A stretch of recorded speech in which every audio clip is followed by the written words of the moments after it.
When you're a war journalist, you see a lot of horrible stuff.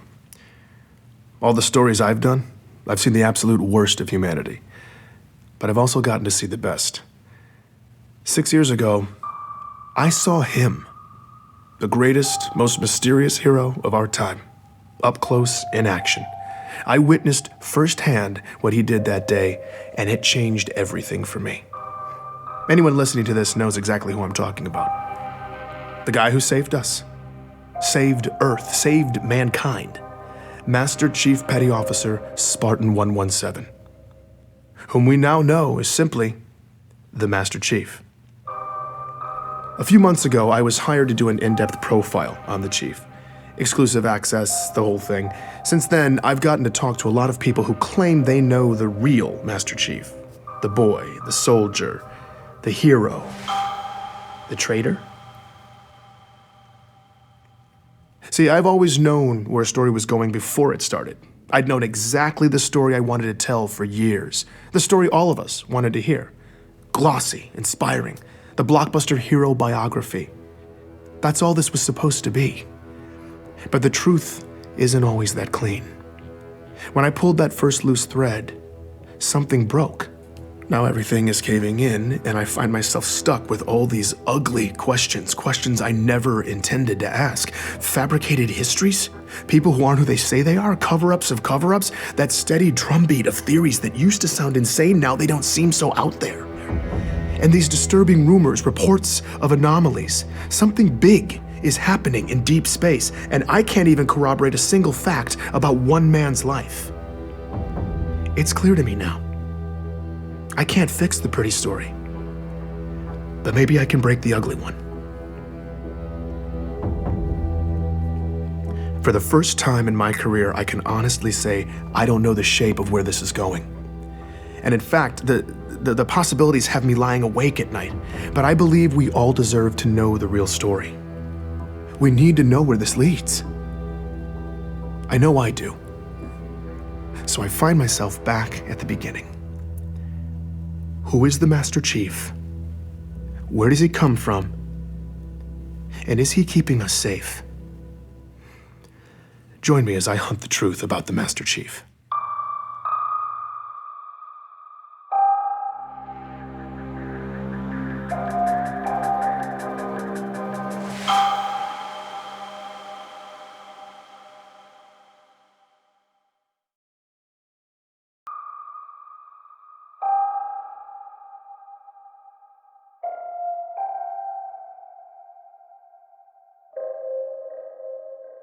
There's a story you tell yourself when the world blows up in your face.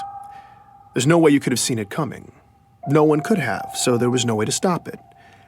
This is what lets you sleep at night. But go back in your mind to before it all happened.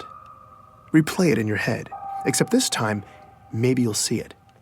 Something small, out of place. Maybe it's just a single thread, but it's the truth. Nobody saw it coming when they arrived. An alien race known as the Covenant. Before 2552, there was no way anything like that could ever happen on Earth. On one of those distant planets in the Outer Colonies? Maybe. But an attack on Earth? Couldn't happen. Until it did. It's called glassing. Covenant warships rain plasma down on a planet until everything and everyone on the surface melts. Usually it's complete world destruction. Earth only got a taste. The prolonged orbital bombardment destroyed East Africa, killing millions before it ended. None of us were safe anymore. But something else happened that day too. Or someone. You've heard the eyewitness accounts. Every skeptic has seen the footage. I was there, and yet still to this day, it's unbelievable. A massive man in green armor appeared seemingly out of nowhere in New Mombasa, performed superhuman feats to single-handedly repel a global invasion and then disappeared? This was the Master Chief. The Unified Earth Government's military body, the UNSC, eventually released a statement. Who he is, where he came from, and that he's continuing to keep us safe. And that was that. But who is the Master Chief? Where did he come from? Is he continuing to keep us safe? I'm Benjamin Giraud, and this is Hunt the Truth. For all us cosmopolitan Earth types who don't venture into the far reaches of space, there's a planet way out in the outer colonies called Eridanus II. If you're thinking of visiting, don't bother. It was catastrophically glassed in a Covenant attack in 2530. But 19 years before it got wiped out, our hero, Master Chief Petty Officer John 117, then known as John, was born in a metropolis called Elysium City. That's where I started. Do I remember him? Oh, yeah, you don't forget a kid like that. That's Dion Govender. He chatted with me from his home in the outer colonies. Dion's retired now, but years ago he taught John at Elysium City Primary Education Facility number 119. Apparently schools in the outer colonies don't have the catchiest names. John was something else. He was sharp and quick, always evaluating the situation. Other kids just gravitated to him, you know? Dion seemed most excited to talk about John's athletic ability. The kids used to play King of the Hill after school. You know, the old game where you wrestle and push each other to try to be the last man standing. I would walk by sometimes, see him playing after school, you know, and without fail, I swear, it was always John standing alone at the top of that hill. Right. Every single day. Yeah. Matter of fact, I think the other kids ended up fighting for who got to be king halfway up the hill because nobody was messing with John. I definitely remember John. You're going way... That's Ellie Bloom, another lifelong resident of the outer colonies. When she was young, she and John lived on the same street, just a few houses down. Well, he was a little younger than me, but let me tell you, that boy did not look like a kindergartner. He was a big kid. My friend Katrina and I used to meet him in this vacant lot in the neighborhood. The three of us would build these obstacle courses out of random junk and then race. You know, just kid stuff. As Ellie talked about her early years in Elysium, it wasn't long before she was getting nostalgic. On warm nights, sometimes our parents would let us go out to the green space and lie in the grass. And we'd just lie there, stare up at the stars. It was a nice place to grow up. Finding Ellie was a huge win for me. When a planet's been glassed, tracking down former residents can be damn near impossible. Any records kept locally, paper, hardened data storage, even human memories, after a full-scale glassing, they're just gone. Thankfully, though, the Office of Naval Intelligence, or ONI, had furnished me with a list of interviewees. That's how I'd gotten Dion. But I wanted to go the extra mile with this story, so I'd hit up some of my old connections in the outer colonies looking for more sources. Ellie was my only hit so far. Did you keep in touch with John? No, I wasn't allowed to use Waypoint much when I was little. But I did keep in touch with Katrina. We still talk, actually. You know, she probably remembers John. I'm gonna tell her I talked to you. Wait, what was this for again? It's a military thing? Oh, no, John is the Master Chief. What? Yeah, John became the Master Chief. Like the Master Chief? Yep. Oh my God, no way, are you serious? I'm not kidding you, I'm telling you. My God, that's crazy. Ellie lost her mind for a few minutes. I guess it's not every day you find out that your childhood playmate saved the galaxy. Oh my God, now I'm definitely telling Katrina. I mean, she is gonna freak out. All right, so maybe Ellie wasn't gonna be much help. I needed more of the young warrior angle. Here's Dion again. The boxing story. No, what's that? Okay, so. Not yet. I taught the primary kids, you know, right? But I also ran this boxing league at the high school. Uh-huh. Now, second week, we're doing drills in the gym. John walks in. Huh. Now, mind you, John is in 6th grade at the time. I say, hey, John, what's up? He says, I want to sign up for boxing. And I say, John, you're 12. You know, what are you talking about? But John was adamant. But I look at him and he ain't leaving. Right. So I said, okay, what the hell? Figure let it be a formative lesson for the kid. I don't know what it. So I put him in the ring with one of the smaller guys. John pummeled this boy. It was over in about 15 seconds, okay? So, all right, I put him in with this bruiser. Now, a real good fighter. Yeah. Okay? Good fighter. 2 punches. John laid him out. 12 years old. I liked talking to Dion. He was warm and funny in that grandfatherly memory lane kind of way. I realized I'd gotten lost in it all when the narrative took a dark turn. But then, one week, John just didn't show up. It was 25-24. John was 13. That's when the nightmare of the insurrection that had been plaguing the outer colonies finally landed on John's community. Under pressure from UNSC troops, the rebels were on their last leg, desperately seizing territory in the region and launching paranoid inquisitions to find spies. Civilian abductions and interrogations became commonplace. They would just, question you. Just these meaningless questions for hours and hours. Thomas Wu was living on a neighboring colony when the rebels showed up and hit hard, sweeping up Thomas and thousands of others in raids. What followed was months of horribly overcrowded detainment, neglect, and often constant questioning. Did you know this guy? What are the encryption codes for this system, that system? And you have no idea what they're even asking you. In the final couple months, Thomas says his captors started coming unhinged, and then toward the end, they just disappeared, They were gone. leaving Thomas and hundreds of others locked up, starving.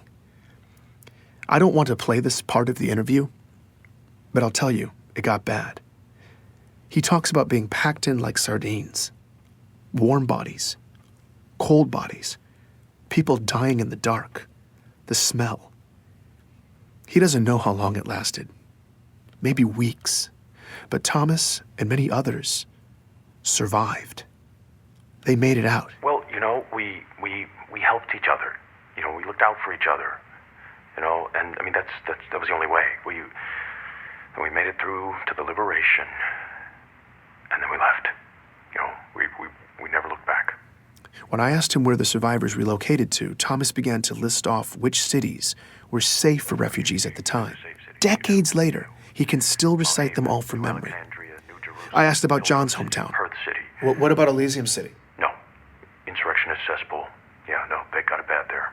Dion Govender confirms this. In Elysium City, people just disappeared back then. Just happened. Once the insurrectionists took over, whole neighborhoods just got scooped up. This went on for months. Every day. He talks about watching his community get torn apart slowly, every day. I asked him about John. Yeah. Him and his parents. Sean missed the first practice and the last one. Back then, it seemed like everybody had... I'm sorry. No, it's fine. Take your time. It was hard watching Dion break down like this. He just looked defeated. These kinds of interviews are brutal. I wanted to comfort him, but it just felt condescending. Like I have any idea what it was like for him. So we were quiet for a bit. Before we ended, though, he said this. I think that if anything good can be said to have come from all of this, it's that everyone who went through it can know that their struggle wasn't for nothing. When you have a young man who can rise up from something like this and do what John has done, he honors all of us. Dion believed in John, the way the rest of us believe in the Master Chief. He made it seem like this tragedy that shaped him was almost necessary. I certainly felt like I had the proper beginnings to a hero's origin story. The story made sense. It felt right. Sometimes you have to go back, though. Look again, because maybe you'll see something small, out of place, that single thread. Later that evening, after my interview with Dion, I was pretty drained, so I spent some time sifting through a bunch of file boxes. I'd paid this scavenger in the Outer Colonies to dig around and send over any Elysium City documents she could find. The only local government records left were hard copies, but I took them anyway. I was sorting through a messy box of local census registries when I stumbled across John's name. One line of basic information, printed out in black and white. That's when I saw it. A single letter next to his name.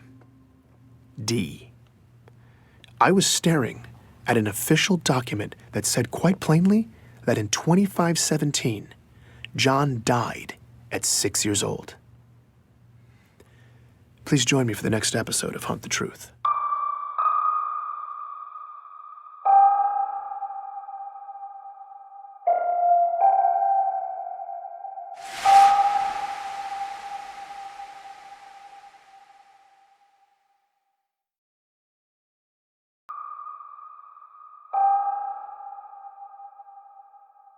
I couldn't believe it. According to the document I was looking at, John, the boy who would go on to become the Master Chief, died 41 years ago. My protagonist, the greatest hero of our time, was dead at 6. It was a major discrepancy, and I needed to find a way to fix it.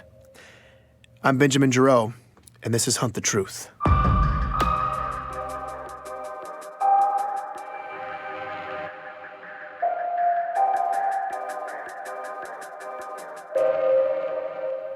Continue to hold. If you ever happen to obtain sufficient clearance to call the Office of Naval Intelligence, you'll be on hold for at least an hour. If you ever happen to get a call from them, you will also wait an hour. And in the end, they never unblock the video, so you just end up talking to a really crisp insignia. I am waiting to talk with Michael Sullivan, hoping he can help me with my little records problem. Continue to hold. And it's been 85 minutes. Michael Sullivan, also known as Sully, works for the ONI in public relations. If it seems odd to you that the most secretive agency in our government has a PR department, you're not alone. But that's not something I'd mention to them. Besides, Sully had hooked me up with the assignment in the first place. I was grateful for the opportunity. Office of Naval Intelligence. Public Relations. Ben. Hi, Sully. Hey, yeah, thanks for taking my call. Absolutely. How are the sources? Up until this point, I'd had no problems with the story. All my facts had been lining up nicely, but now I had an obscure document from the far reaches of the galaxy that listed John as deceased. This contradicted everything. I needed Sully to make it make sense, and thankfully, he did just that. Welcome to the Outer Colonies. Nothing makes sense out there. No, I know. It's just, I just want to make sure that I button up all the details. And that's what you're doing. Look, Ben, it's the far reaches of space out there, and the planet you're talking about was glassed to hell. You know just as well as anybody that if there are any local records, they're a mess. Okay, so I felt a little stupid. Sully was right. It's a real problem in the outer colonies. Planets destroyed by glassing have bad records. Every researcher knows this, and every researcher knows that questioning that fact is standard fodder for conspiracy theorists. It's a cover-up. That's government secrecy 101. That's a message I received last week from a man named Meshach Maradi. He's one of many truthers out there who've come out of the woodwork since I started doing this story.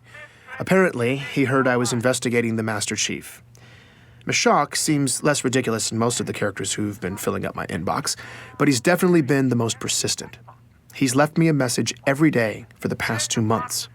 I never respond, but I did find the timing of his last message pretty funny. Let me guess.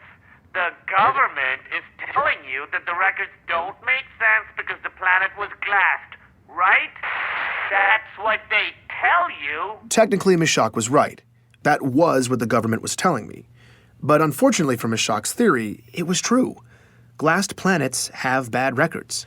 John's childhood friend, Ellie Bloom, has dealt with this reality her whole life.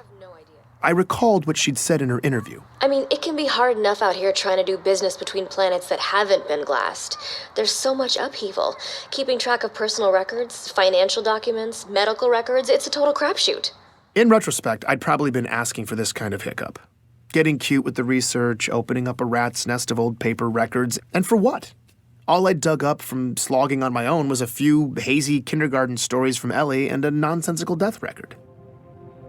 But things were looking up. Sully had arranged a face-to-face interview with ONI Vice Admiral Gabriela Dvorak. That not only got me off-world, but it was on board the newest Autumn-class heavy cruiser, the UNSC Under the Breach. Got a private shuttle up, full luxury. They had me riding in style. When I came aboard, Dvorak even greeted me personally.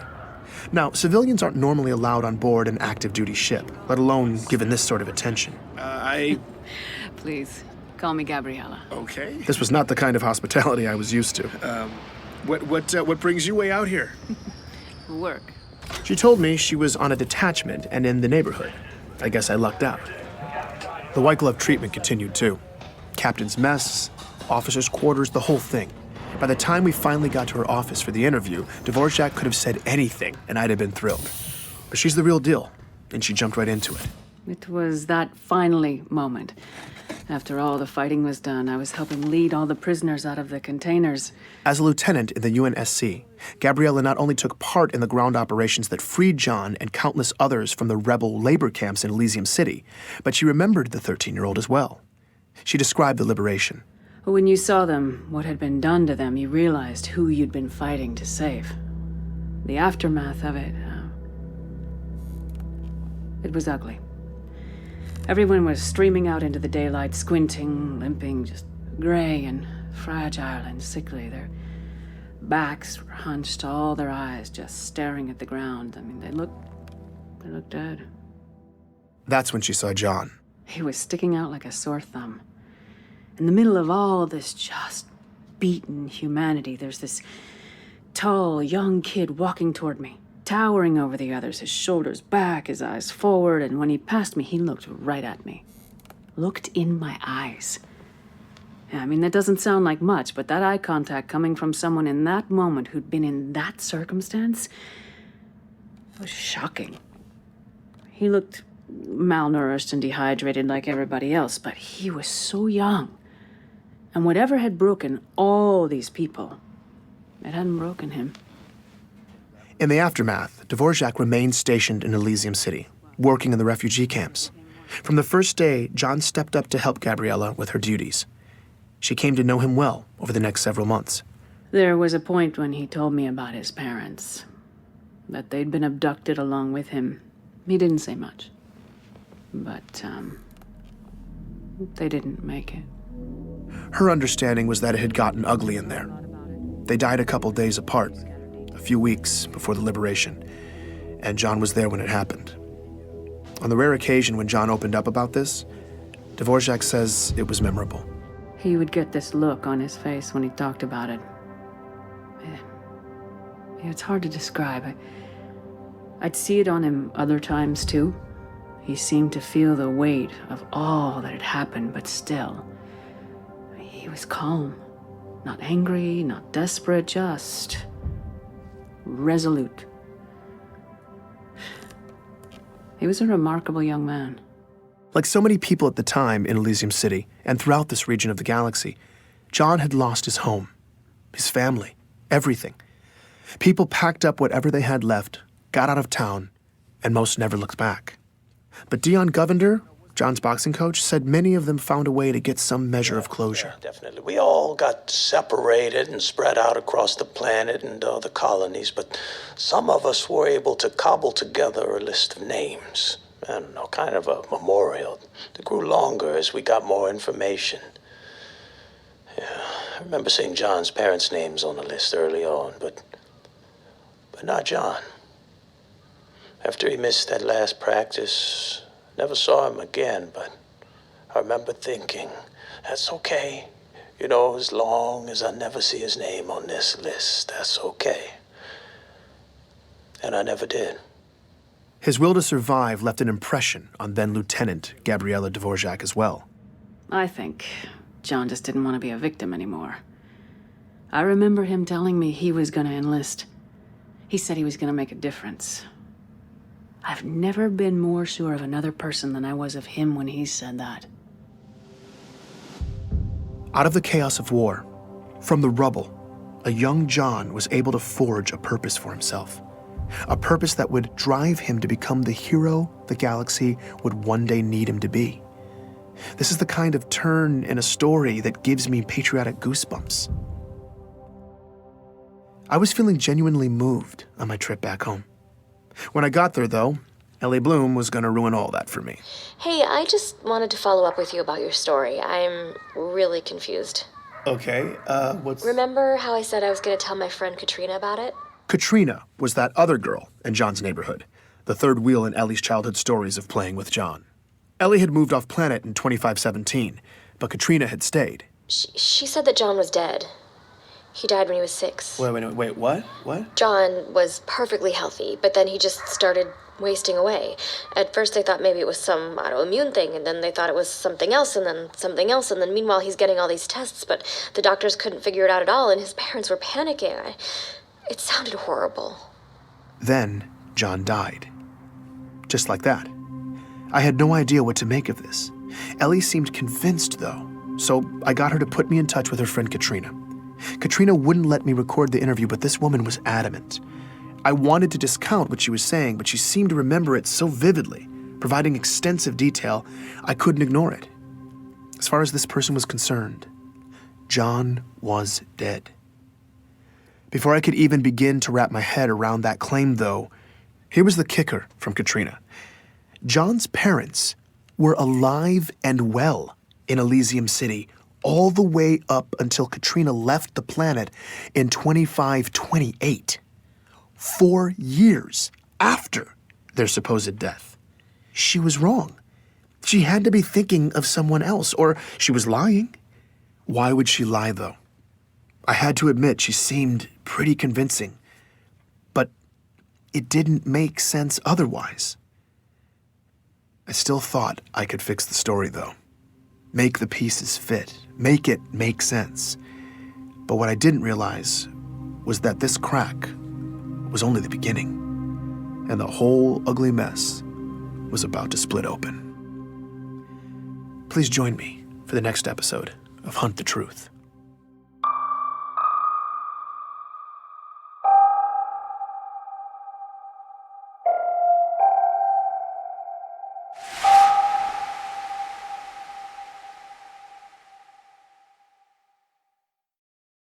Ray, tell me you got something. Yeah, I do. Ray Kurzig is a good friend of mine and a completely emotionless robot. I mean that in the best way. As an independent analyst, he's the most efficient and resourceful researcher I know. That's why I'd sicked him on this story a few days earlier. I needed to debunk the claims of Ellie's friend Katrina. He was in the area on business, so he took the time to come down and meet with me at my home office. So Katrina told me that John died at 6 years old. Right. And his parents, who supposedly died in a rebel prison, were still alive years later. Right. No, this woman's ruining my story, Ray. Tell me why she's lying. Well, she's not. Ray had found copious financial records indicating that John's parents were not just alive past 25-24, but working and paying their bills. They died in 25-24. Come on, man. Well, sorry. Their employers and a preponderance of local merchants disagree with you.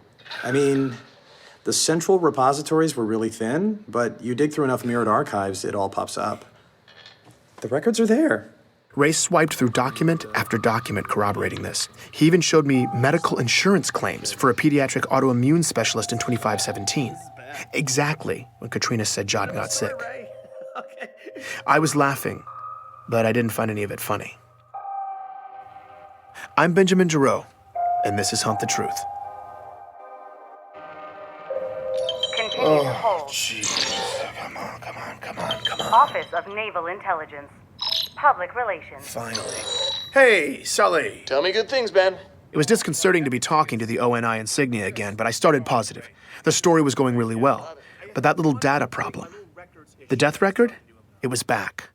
I was hoping Sully would smooth it out for me. Ben, I thought we talked about this. Glassed planets have bad records. No, I know. I just, Glassed it's not planets just the have bad records, records, Ben. actually. This is colonial no, journalism listen, Sully, if 101. you could. People are saying. Serious with this? People Glassed are saying. planets. Listen, do glassed people have bad records? Ben, are you recording right now? Yes. That was my cue to stop recording. The off-the-record conversation was brief. Sully asked me if I wanted to do the next interview.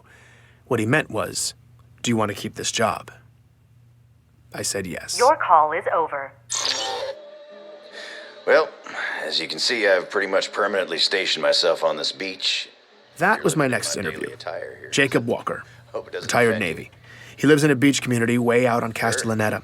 The first thing I noticed about Walker when he answered my call was that he wasn't wearing a shirt, which made us both laugh. He explained that after 28 years of service, as far as he was concerned, it was all R&R all the time. I couldn't argue with that philosophy. He slipped on a t-shirt and I asked him about the Master Chief. Oh, hell yeah, John. You bet your ass I remember him. Walker's career began 3 decades ago with Naval Force Reconnaissance School at Black Sea. Little did he know boot camp would turn out to be something he'd never forget. Walker was there alongside the young man who would become the Master Chief. The gravity of that was not lost on him. I mean, they pushed us real hard, but John, well, He'd push us even harder, not even trying. You screwed up, you didn't know whether to be more scared of the CO or John. At first, though, Walker was unimpressed. Oh, no, man. I remember, I think it was the first week, there was a lot of talk. We were outside the mess tent, me and these other two jackasses getting into it, chests all puffed up and talking about being cold-blooded killers and stepping on necks, all that. I wanted to be in leadership one day. And, of course, I was 19 and jacked as hell, so I figured I only had so much competition. Meanwhile, there's this quiet nobody from nowhere standing on the fringes looking at the horizon. John. Yeah, first I thought he was 20, 21. He's a big dude. Turns out he was only 16. I mean, that kid wasn't even on my radar. Soon, though, Walker says all that machismo fell to the wayside and a real leader emerged in John. Training exercises, whoever finished last got the brunt. I mean, last one in on a 20-mile, you're walking back while we catch a Pelican dropship. And that there's some downright lethal terrain, too. Reach is, well, it was a tough planet. But John, man, he took lead every time. A lot of risk and responsibility. Didn't have to, but, hell, he did it. And then halfway in, he'd start to hang back, and help the stragglers. You're injured, whatever. He'd be right there helping you out. And then without fail, Walker says, John always made sure he came in last and took the punishment. He made us all want to follow his lead. Try harder and help each other. I mean, we're supposed to do that, but nobody ever really wanted to until then. Anyway, we did it. But taking the hit for the group, now that was John's thing. I only challenged him for the honor once. I never made that mistake again. Walker's in his early 50s now, but he seemed lit up with the energy of a much younger man. It seemed the will that he and the other recruits had, in a sense, borrowed from John so many years ago, was still inspiring Walker. It was remarkable. He knew John, lived with him for months, yet to him, John still seemed to be an almost mythical character. What he was able to do, getting back on his own like that in the pitch black, no nav equipment, man, he was inhuman. That kid was a monster. All right, they all were. Anthony Petrosky, a retired orbital drop shock trooper I found through Mishak Maradi. Yes, that Mishak Maradi, the truther who's been messaging me for months. And yes, I was pretty desperate for leads. We'll leave it at that. But Petrosky was definitely not on Sully's list of approved sources, so I went off-grid and contacted him through Chatternet. Here he is, talking about his only encounter with John. The kid was a freak. Can you be more specific? Yeah, I'd be happy to. Me and a bunch of guys were sparring in the gym one day, and there was this young kid there. I mean, I guess you could call him a kid. He was pretty jacked, but his face looked 12, maybe 13. 12 or 13? After enlisting, John didn't even finish boot camp until at least 17. Petrosky had to be wrong about his age, but I let it go. Anyway, I guess he was acting tough when one of the guys asked his name. He told him, but he kind of gave him attitude, right? So people start mouthing off. Next thing I know, CPO orders the kid and 4 of the guys into the ring because they were supposed to Hold on, Anthony. Wait, you're telling me that the CPO ordered 4 soldiers to fight a high school kid? No, a 12 or 13-year-old, like I said. Yeah, fine. Either way, the CPO ordered 4 ODSTs to fight a kid. You got it all wrong, okay? Because those 4 ODSTs were like lambs to the slaughter. What, John outfought them? No. It was way worse. As he tells it, the ODSTs did as they were ordered. They surrounded John, and one of them swung. What happened next, Petrosky says, defied explanation. Because the sound this kid's fist made, it sounded awful. Because they weren't like punches, they were like rapid fire explosions. Okay, I was across the gym, but I heard it. It was sick. Like meaty cracks in a drum roll. It was just like... One of the ODSTs sustained a single body blow that instantly stopped his heart, killing him. Another trooper only took 1 shot from John as well. A punch that caved in the man's face. 2 fatalities, 1 ODST with a cracked pelvis, and 1 with a shattered spine. That guy never walked again. No one had to break up the fight. It was over in less than 5 seconds. Wait, he killed them? What he did was impossible. What do you mean impossible? Like, how? Like not human, all right? Like he was genetically augmented. So you're telling me that someone had augmented John? Someone had genetically augmented a child? Okay. No? Right. You think I'm lying? I believe Right. that's what you No, sure. honestly think Right. you saw, but... Look, here's the thing, Ben. I don't care if you believe me or not. This makes no difference in my world. I was there and you were somewhere else. So you're going to go write your little military cheerleader article, and I'm going to sit here and drink beer. So good luck. Petrosky left me with a bad taste in my mouth. Now, it's no shocker that Spartans go through a few augmentations and upgrades, but those are fully developed adults. Could a 17-year-old, probably still growing, even survive that kind of procedure? It seemed horribly risky, and what if what Petrosky was saying was true? And John was only 13. Well, that was one hell of an accusation to make, the ethical implications of which were nauseating. I was still thinking about it the next day when Ellie Bloom's name popped up on my call list. I'd let her listen to a rough version of my first episode, and she had feedback for me. I didn't want to risk anyone listening in, so I let the call go, then hit her back on ChatterNet. Well, 2 things. Okay. 2 major things. Okay, yeah. That boxing coach, Dion Govender, yeah. he's a liar. Okay. How is he lying? There wasn't any boxing at the high school. How do you know for sure? Because there wasn't any boxing on the entire planet. She'd said they'd outlawed it forever ago, after a kid got injured.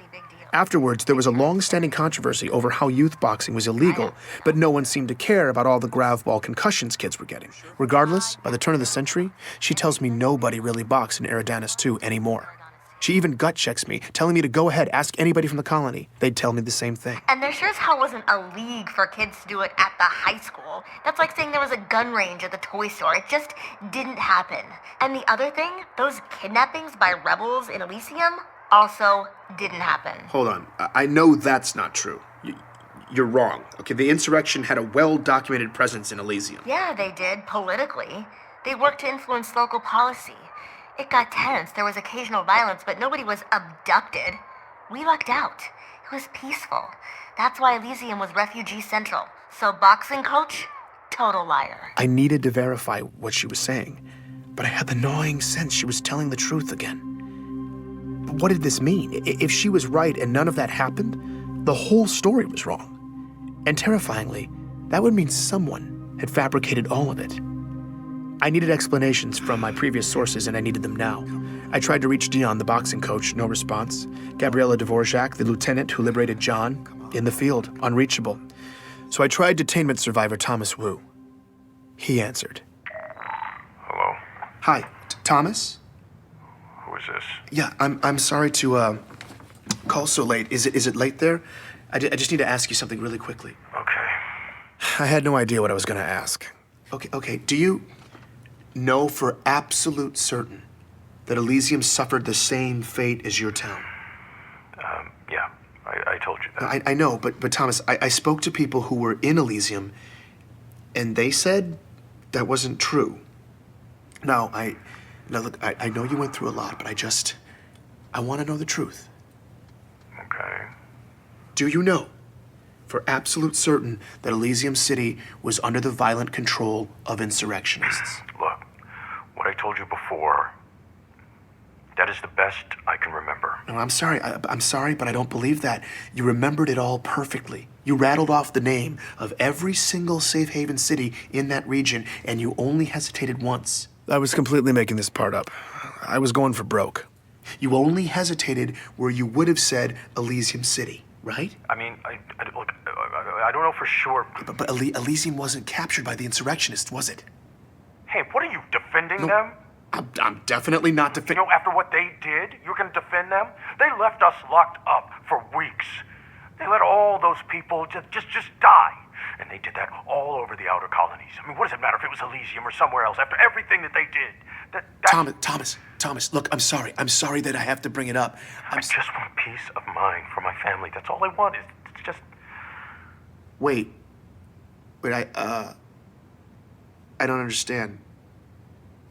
How does lying about insurrectionists in Elysium buy you peace of mind for your family?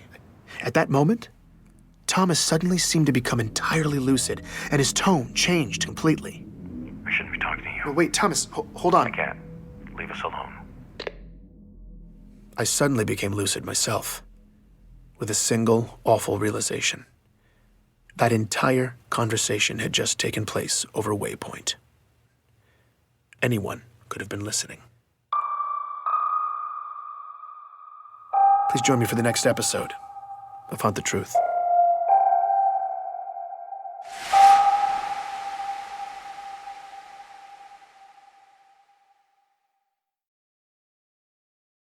Wait, Thomas, hold on. I can't. Leave us alone. No. No, God, no way that you did not just... If you want privacy online, ChatterNet is a pretty good bet. Damn it. Not foolproof, but relatively difficult for the government to monitor. Waypoint, on the other hand, is wide open.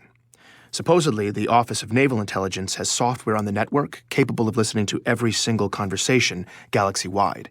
And if you say the wrong thing, the conversation gets flagged. Oh, God, what did I just do? What I had just done was conduct an unsanctioned follow-up interview with a survivor of a war camp, accused him of lying about it, basically got him to admit that lie, and then ended by possibly implicating my employer, the most powerful military agency in history, in either bribery or coercion. I'd done all of that on Waypoint. I thought I was going to throw up. Wait a minute. Maybe it wasn't that bad. I went and listened back.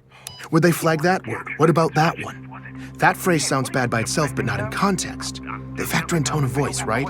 I was sitting there, emotionally guessing how an insanely sophisticated algorithm is weighted. Basically, I was trying to outsmart a legion of robots. Damn it, Ben. It was too late. Those words were gone. That data had been processed. And I had either been flagged or I hadn't. I had no idea what would happen next. I'm Benjamin Giraud, and this is Hunt the Truth.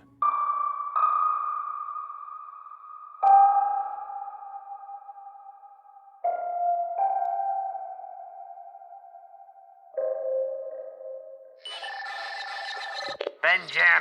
I'd never been so happy to hear from Meshach Maradi. I made him triple-check the security of our call. Sure. Relax. We are under the tinfoil hat of secrecy. Seriously, though, we are fully secured. Meshach could probably tell I was desperate, when after months of his unsolicited theories, I actually solicited one. What's going on out there right now? I'm glad you asked. Strong patterns.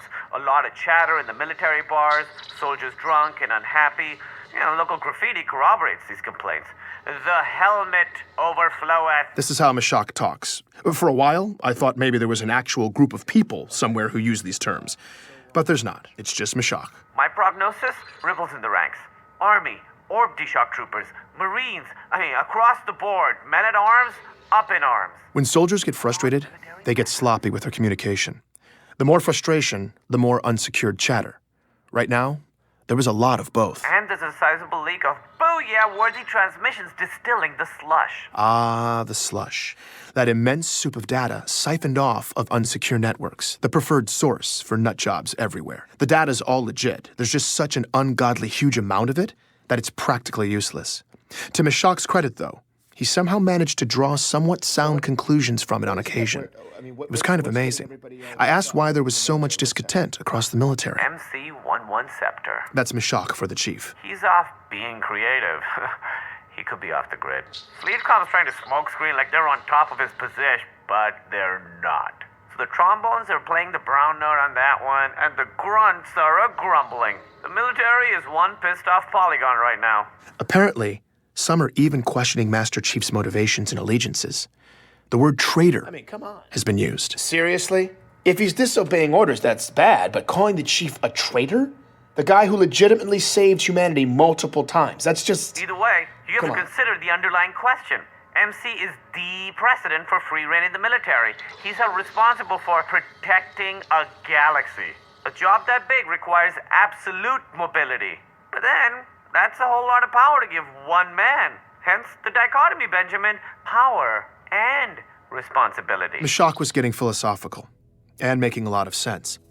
When it comes to threats against us, though, this issue of power and responsibility has always been shrouded in secrecy. As civilians, we don't know what's happening, who's out there, what they're doing. And according to Mashak, that ignorance could be about to blow up in our faces again. There's something else afoot, Benjamin. Out here in deep space.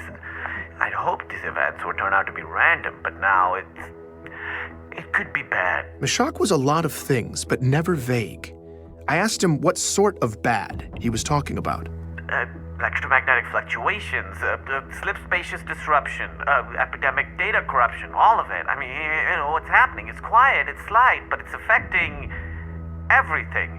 Ripples on a gigantic scale. I'm talking whole star systems. It's just, I don't want to say I'm frightened. You know what I mean?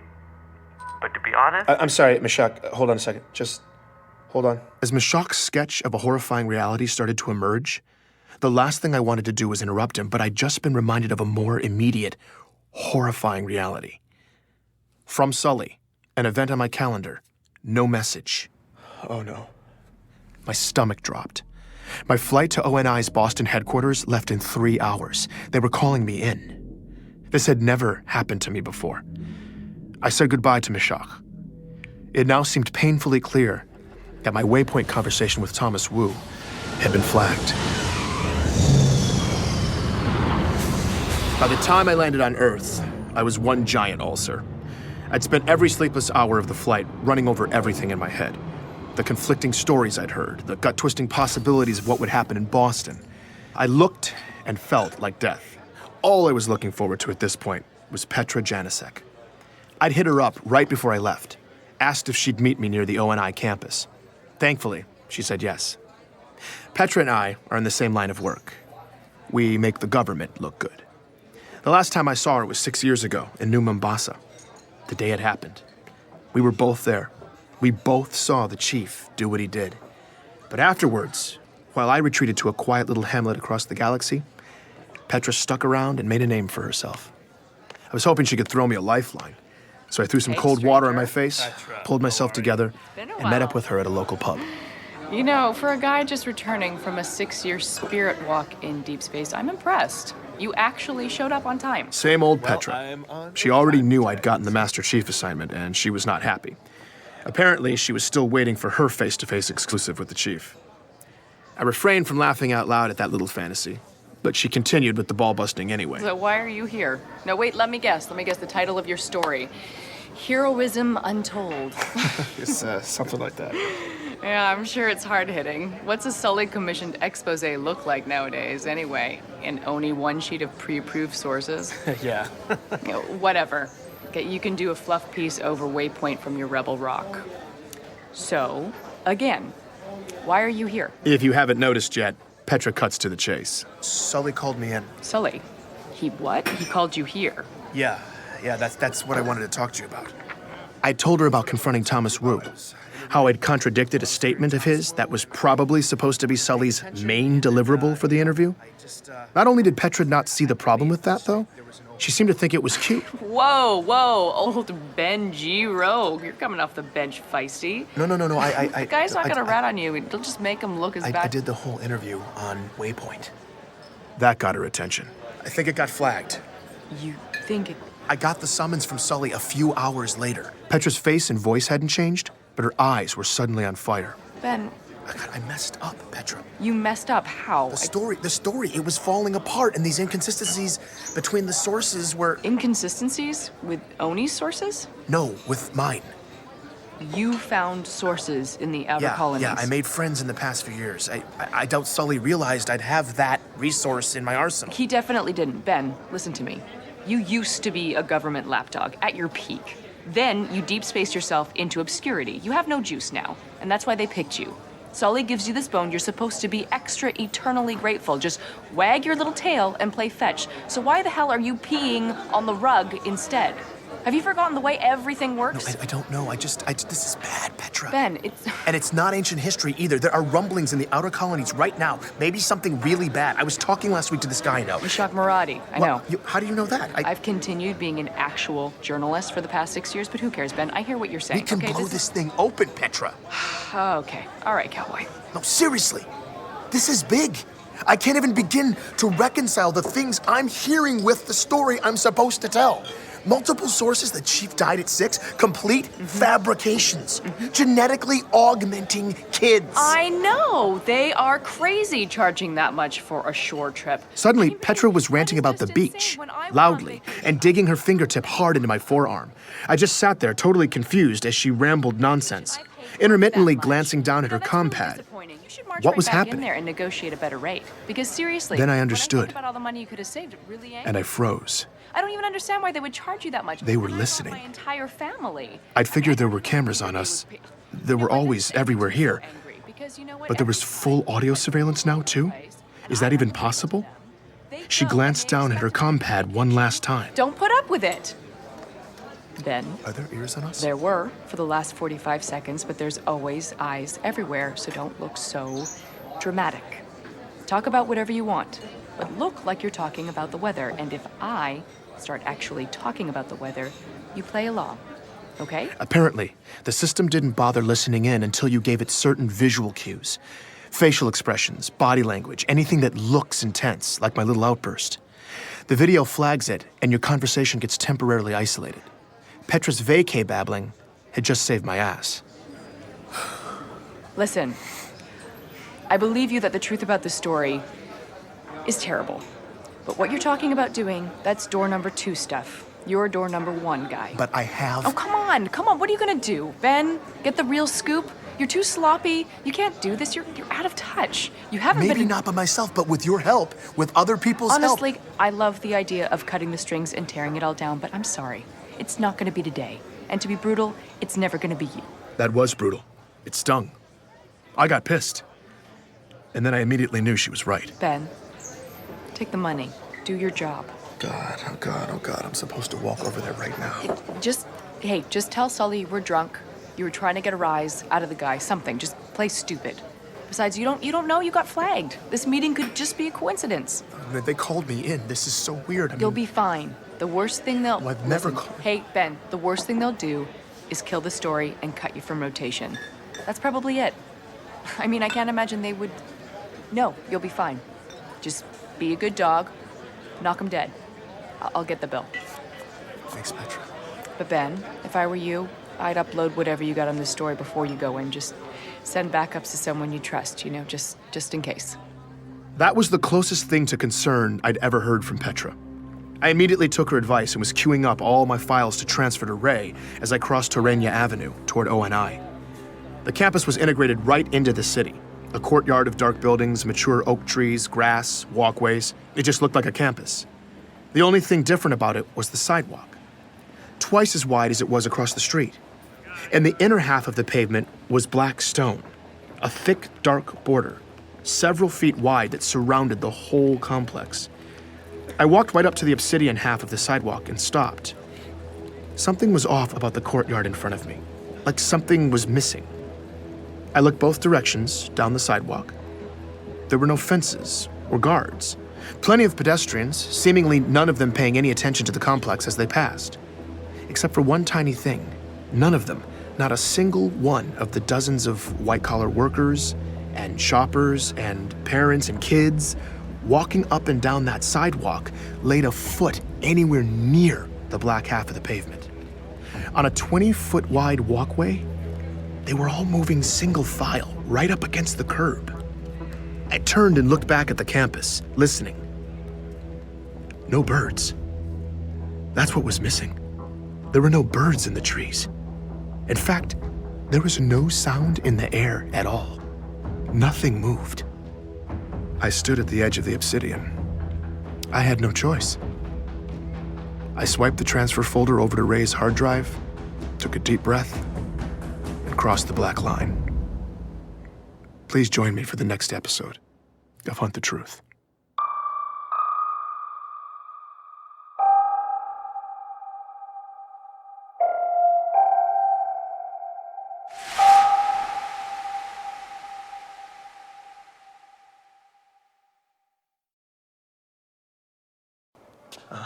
I'm here to see Michael Sullivan. Do you have an appointment? Yes, I'm Ben Giraud. I have a 1 o'clock. Checking in with a receptionist at the Office of Naval Intelligence is a bizarre formality. Announcing myself, her asking me who I was there to see, it was all just an antiquated conversation, part of their efforts to put a more human face on the operation. In reality, surveillance knew where I'd been every minute since I'd stepped onto transit back at home. Throughout the morning, as I'd made my way from the Boston terminal, this receptionist had likely been prompted with dynamic updates of my exact arrival time, deviations from my optimal course, bathroom breaks, my average walking speed, however they did it. They'd been expecting me. I'll let him know you're here, Ben. Okay, thank you. The whole ONI facility was sleek and stark. Everywhere you look, it's sharp lines, the highest quality materials. Most striking, though, was the overwhelming amount of space and silence. This waiting area was particularly sparse. 2 minimalist carbon fiber chairs set 20 feet from each other. I also noticed the seats seemed oddly low to the ground. I picked one and sat down. This chair was really low to the ground. It was awkward. I was probably looking at 60 to 90 minutes of customary wait time here, and squatting like this was not going to help my anxiety level. But I was just pulling up some busy work when the door behind reception suddenly slid open. Ben? Mr. Sullivan will see you now. Now? Yes. I awkwardly struggled up from the chair and crossed the room. My heart was racing. Thank you. She didn't respond. I stepped into a narrow, empty hallway full of closed doors. I was about to turn around and ask where I was supposed to go, but the door immediately closed behind me. The lighting in the hallway shifted, indicating a closed door at the far end. I walked down the hallway past what I assumed were offices. Everything was soundproof, though, so I had no idea if there were actually people working in there. When I got to the end of the hall, Sullivan's door opened at the last possible second. When I walked in, Sullivan didn't look up. He was sitting behind his desk, intently working on his compad. Hey. Ben, I'm glad you made it. I stood there awkwardly for a bit. I realized that this must be the room he'd always talked to me from. It was furnished as minimally as the rest of the building. There were a few shreds of actual personality on display behind him, though. A couple of knickknacks and this antique, simulated analog clock. Sullivan still hadn't looked up. Should I? Make yourself comfortable. Okay, yeah. He continued swiping on his compad. I sat down in the chair, just like the other one. My knees were at my ears. I felt oddly far from his desk, too. I tried some small talk. If I didn't take you for an antiques guy, Sullivan, where'd you get the clock? I've always had it. Nice. So, How's the story, Ben? It's good. You getting what you need? Absolutely. Want to make sure you're getting all your questions answered. Great. No, yeah, I am. I mean, Perfect. I was still desperately trying to figure out what was happening when Sullivan stopped swiping. He looked up at me for the first time, and he had this little twinkle in his eye. There's someone who'd like to talk to you, Ben. I'm Benjamin Giraud, and this is Hunt the Truth.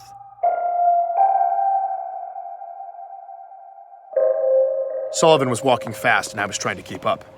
The buildings were all connected underground, and the whole complex was far bigger than it had seemed outside. As he led me deeper into the maze, the feel gradually became less corporate and more military. And the more military it got, the more nervous I was getting. Didn't realize they let civilians in this far. It's a special day, Ben.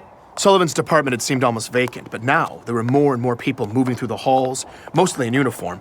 They didn't speak or look up. They just stared down at their compads like Sullivan, swiping as they walked. The ice-cold efficiency of everything was striking. We're here. Sullivan led me into a large, dark conference room, and the door closed behind us. In the center of it, there was a massive, well-lit conference table with several chairs around it. Beyond the lights, the edges of the space and high ceilings faded into shadow. Have a seat. I did as I was told and sat in one of the chairs. It automatically sank beneath me. I squinted into the darkness. I made out that one of the walls was entirely black glass, probably for observation. Need any water? No, I'm all good. I'm all good, thank you. Who am I, Oh, do you need to do a mic check or anything?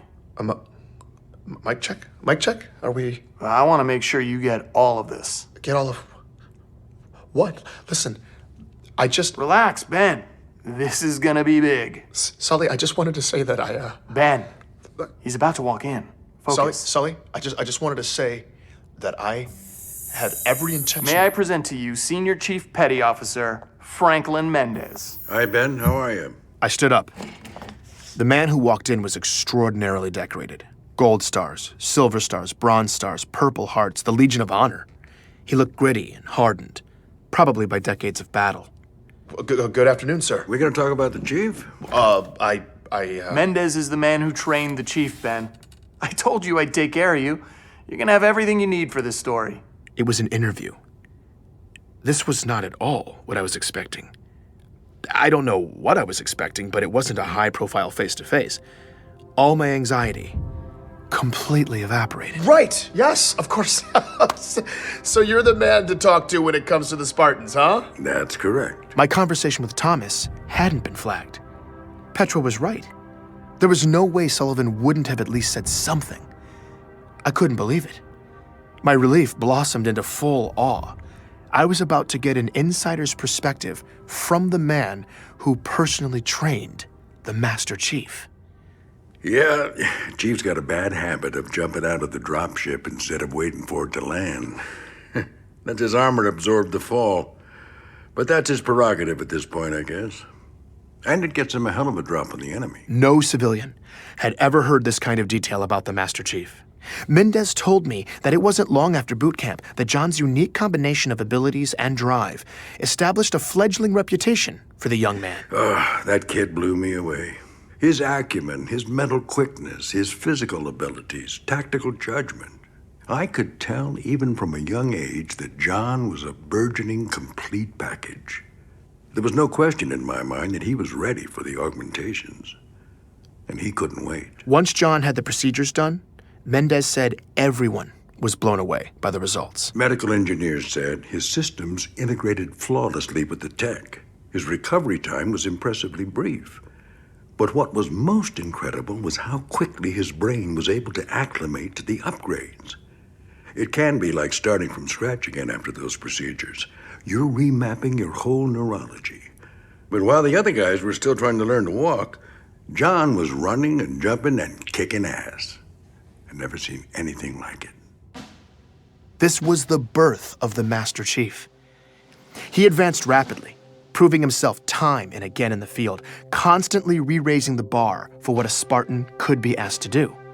Throughout his career, Mendez had gotten to analyze everything these elite soldiers have done in the field.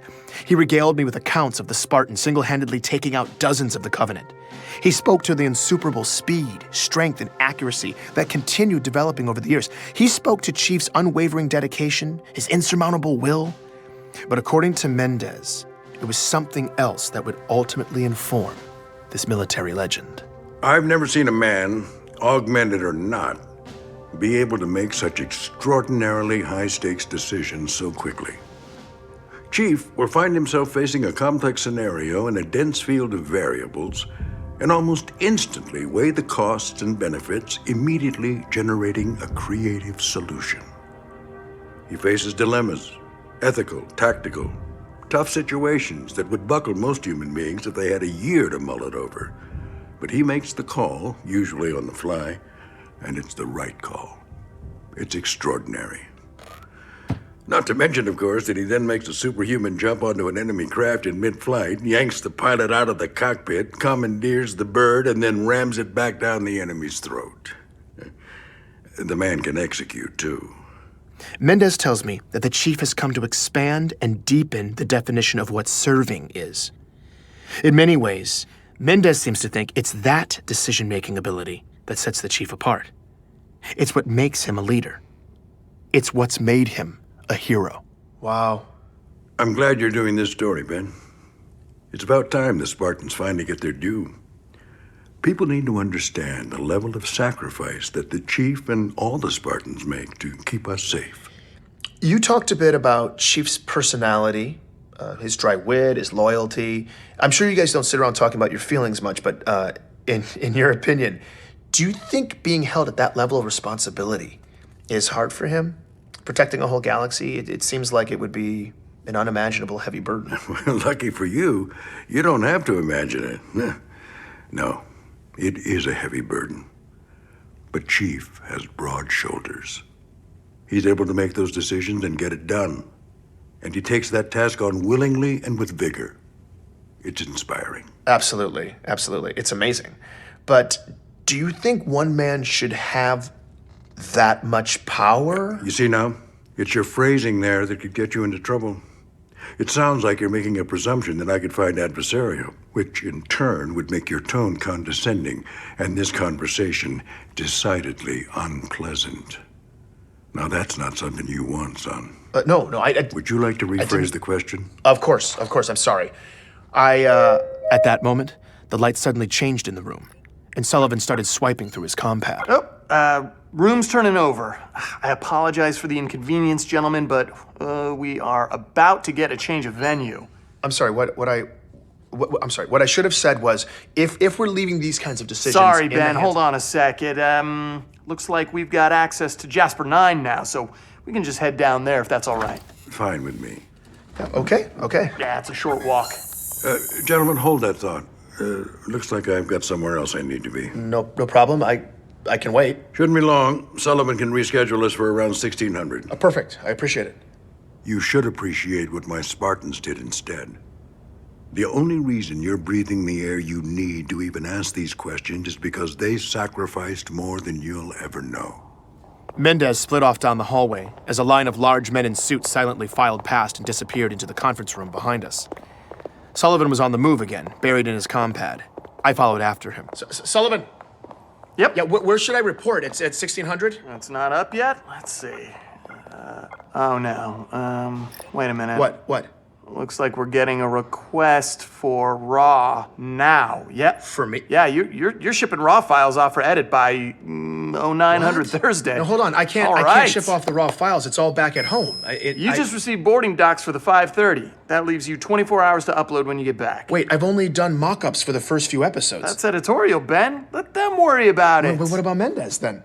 That was awesome. But I didn't finish. You got amazing stuff from him, man. Killer interview.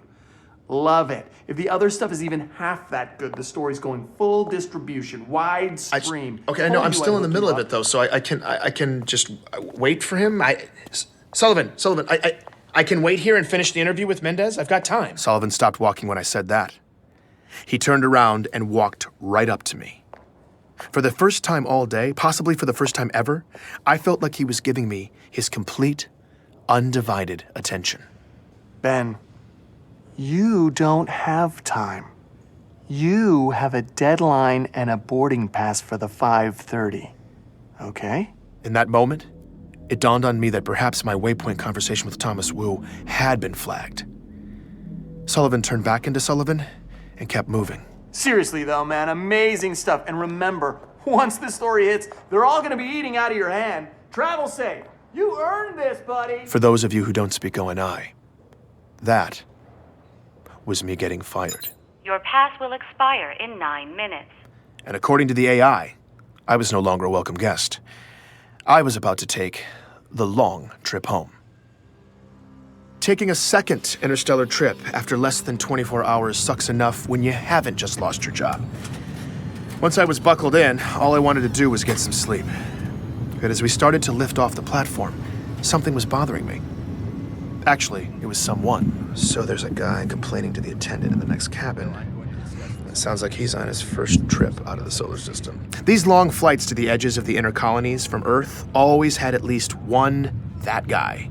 Some entitled Earth VIP who feels the need to yell about the outrageous inconveniences of slip space travel. So I definitely recognize his voice. It took me a minute, but that's gotta be him? I think it's Jacob Walker. Jacob Walker. The military retiree I'd spoken to a few weeks back, the happy beach bum who'd been in boot camp with John. That didn't make sense, though. He was on permanent vacation near Saturn. Walker was the last man I'd expect to see on a flight leaving Earth. So I'm about to take off here, but I gotta know for sure. I unfastened the belts, made my way down the aisle, and when I peeked around the partition, I saw him, sitting there arguing with the attendant. But this man was wearing a suit and tie, and his hair was combed neatly on his head. He looked nothing like the unkempt Walker I saw during our interview. I went for it anyway. I'm not trying to be difficult here, but you Jacob? can't have air quality I'm this sorry, bad sir, and but expect that. unfortunately, there's nothing that I can do about the air quality. Jacob Walker? All the color drained out of the man's face. Sir, you need to sit down. Jacob Walker? If you're thinking I was mistaken and I just freaked out some random business traveler, listen to his reaction when I tell him who I am. Ben Giraud. We talked a few weeks ago? Oh, yeah, of course. Old boot camp stories. Yeah, I remember you.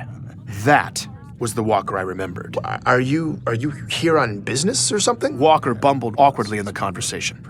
It looked like he desperately wanted to get away, but he was stuck there. No, what are you doing here on Earth? Oh, I'm just, taking a little trip. Sir, we are airborne. Please take your seat. I thought you were retired. Yeah, I am.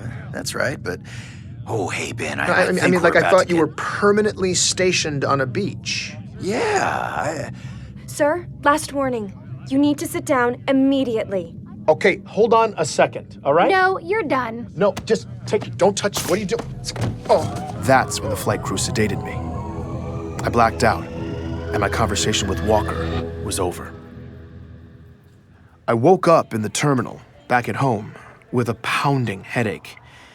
By the time I got back to my place, I had a nasty surprise in my inbox, too. It was an order from the Inner Territories Transportation Administration. Notice of violation. Benjamin Giraud. This is to inform you that attached is an ITTA order assessing civil penalties for the in-flight incident? What? Oh, God, they're fining me 50,000 credits? At least ONI was paying me well for the story. I checked the time. I still had 23 hours to deliver the raw files to Sullivan. That left me ample opportunity to tuck tail and follow orders. I may have been fired, but I wanted the next job, so I needed to just put all of this ugliness behind me. This story was going to be someone else's problem now. I was queuing everything up to send off to Sullivan when I noticed my comm pad was still recording. It had been recording the whole time. The file was massive. I scanned back to the beginning. Most of it was me sleeping, but then I heard something I hadn't remembered happening. It was right after the flight crew had put me down. Sir, last warning. You need to sit down immediately. Okay, hold on a second, all right? No, you're done. No, just take it. Don't touch it. What are you doing? Oh. They hit me with the sedative, but then this happened. We'll take it from here. Wait, what? Just let them do their job, Caroline. Mr. Giraud, you are legally obliged by ITTA regulations to comply with crew member instructions at all times. Wait a minute. What did you just do to him? Grab his feet. Hit him with another half a mil. More sedative? No wonder I felt so awful. Wait a second. What did he just do to me? What did he... You'll be fine, Ben. It's not... You're right. Ben, they called me. I scrubbed through the rest of the recording. This is them carrying me through the transfer terminal to my connecting flight. Yeah, I'll be out for another 12. We're good. What the hell was he doing on that flight? I don't know, but... The no intersect was max priority here. How could that even happen? The system shouldn't even let you cross itineraries like that. Yeah, it's bad. And Sullivan's gonna hear about it. They had to be talking about Walker and me. But why? They didn't want me to know he was on Earth for some reason. They loaded my limp body into the shuttle, propped me up, and strapped me in. They even said goodbye. Have a safe trip, Ben. Ben, like they knew me. Come on, let's get out of here. I played the recording again.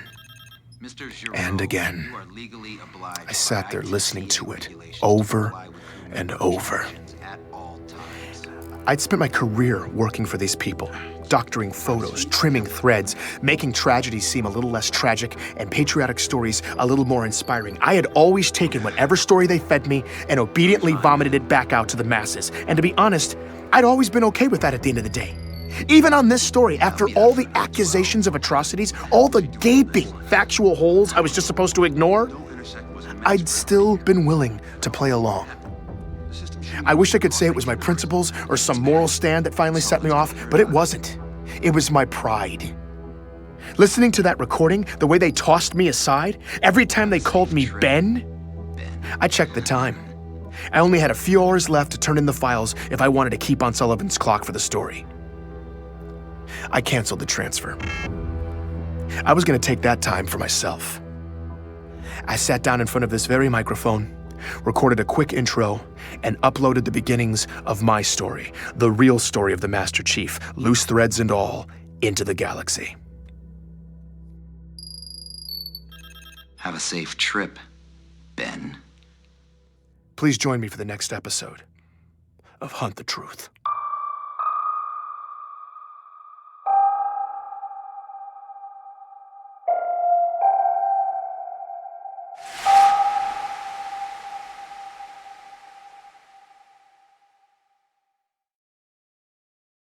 Or who you think is lying. The Master Chief saved the world, and you managed to what? Stir up a couple nuts and get some idiots to call you up? Get real, Giraud. Where do you get off? You are a crusader, my friend. Always thought owning in the government We're not talking about somebody took off or they released a Master Chief single-handedly made sure Either the craziest man I've ever heard of in my life, or They've been inundating my inbox with messages like these around the clock for the past 4 days. Voices from all corners of inhabited space, a staggering sample size of factual testimonials, and a deluge of theories in every shape and color imaginable. Please, just stay safe. Earlier this week, I released the beginning of my story, the hunt for truth about the Master Chief, posing a large, messy question to anyone who might listen. And now, even though I wasn't sure how to process all of it, answers were flooding in. I suddenly had direct access to a hive mind that spanned the galaxy, and it was buzzing loud. Great work on the show. It's a sick pantomime. This has to stop. Before that, though, it had been quiet. Holding myself up at my place as I got the episodes ready, I only talked to 2 people. Petra called to make sure I'd made it back from ONI in one piece, and I called Ray about the fiasco on my flight. He said he'd start digging into Walker's identity. I didn't tell either of them about my plan. No one knew. After blowing past my deadline to turn in all the files to my employer, I'd been ducking calls from Sully's office, buying time to finish up. Right before I uploaded the story, I was still confident ONI had no idea what was about to happen, when I got one final message from Michael Sullivan himself. Ben, so, we missed that deadline. Higher-ups weren't happy, you know. They do call them deadlines for a reason, that kind of thing. I told them, Ben understands how deadlines work. Said you were having a little personal problem. I managed to convince them to extend the deadline until tomorrow. One-time deal. You know, it really seems like the story's at a critical juncture right now, and depending on what happens next, I think some big things could be on the horizon for you. I'm excited. Anyway, just checking in one last time. I hope you're doing well, buddy. Talk soon. All the thoughts I'd been avoiding, the possibilities of how ONI would deal with this, started creeping up my throat, but I pushed them down. I took all of that extremely sensitive government property, audio that had been narrated with my perspective instead of propaganda, and I uploaded it all onto the open network. Sully's office stopped calling. I hadn't heard a familiar voice since. Sitting here, listening to all these messages pour in, I was feeling alone, intermittently terrified, and absolutely thrilled. I'd gone through door number 2, and now I needed to make the most of it. Keep up the good work. I support you. I'm Benjamin Giraud, and this is Hunt the Truth.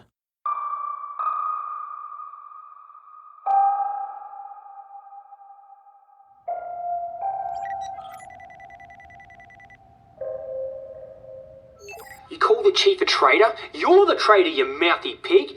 Do the galaxy a favor. Sign up for good, strip naked, and jettison your treasonous ass out into space. Journalists. Oh, I bloody hate journalists. It was fascinating, and often bewildering, to listen to everyone's theories on the truth. But I've been way more excited to use all this feedback to figure out the facts, this rat's nest I'd been left with. Message after message confirmed what Ellie had said. Every outer colonist who'd heard this story seemed to agree. There were no insurrectionist abductions in John's city.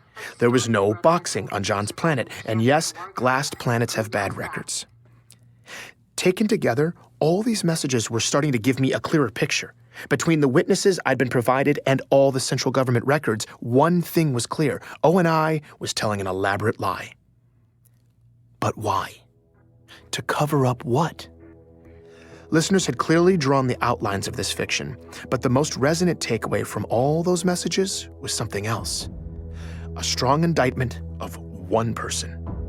The only person who placed John alive in Elysium from the ages of 6 to 13. Dion, the boxing coach? He's a liar! He's a liar. I didn't even know what boxing was until I moved off-world. Ellie had been right again. There was absolutely no boxing on Eridanos 2. And if Dion's whole story was fake, and you took it with Gabriella's story, what was the ONI lie? No one has disputed the first 6 years of the Chief's life yet. So the question I'm left with is, what really happened to this young man between the ages of 6 and his first day of boot camp at 16? It was something that ONI wanted to conceal. And I had no idea where to start. John was something else. I was struck by something, though. If Dion's entire story had been discredited, that would make him not only a liar, but a terrifyingly good one.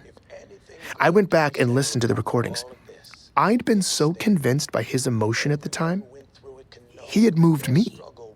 Even more strangely, now that I knew he wasn't making a single true statement as I listened to him talk, I still found myself believing that he believed what he was saying.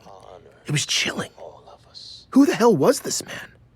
And then I heard from others who claimed they knew him. Is that old man that owned Gubby's in New Jay?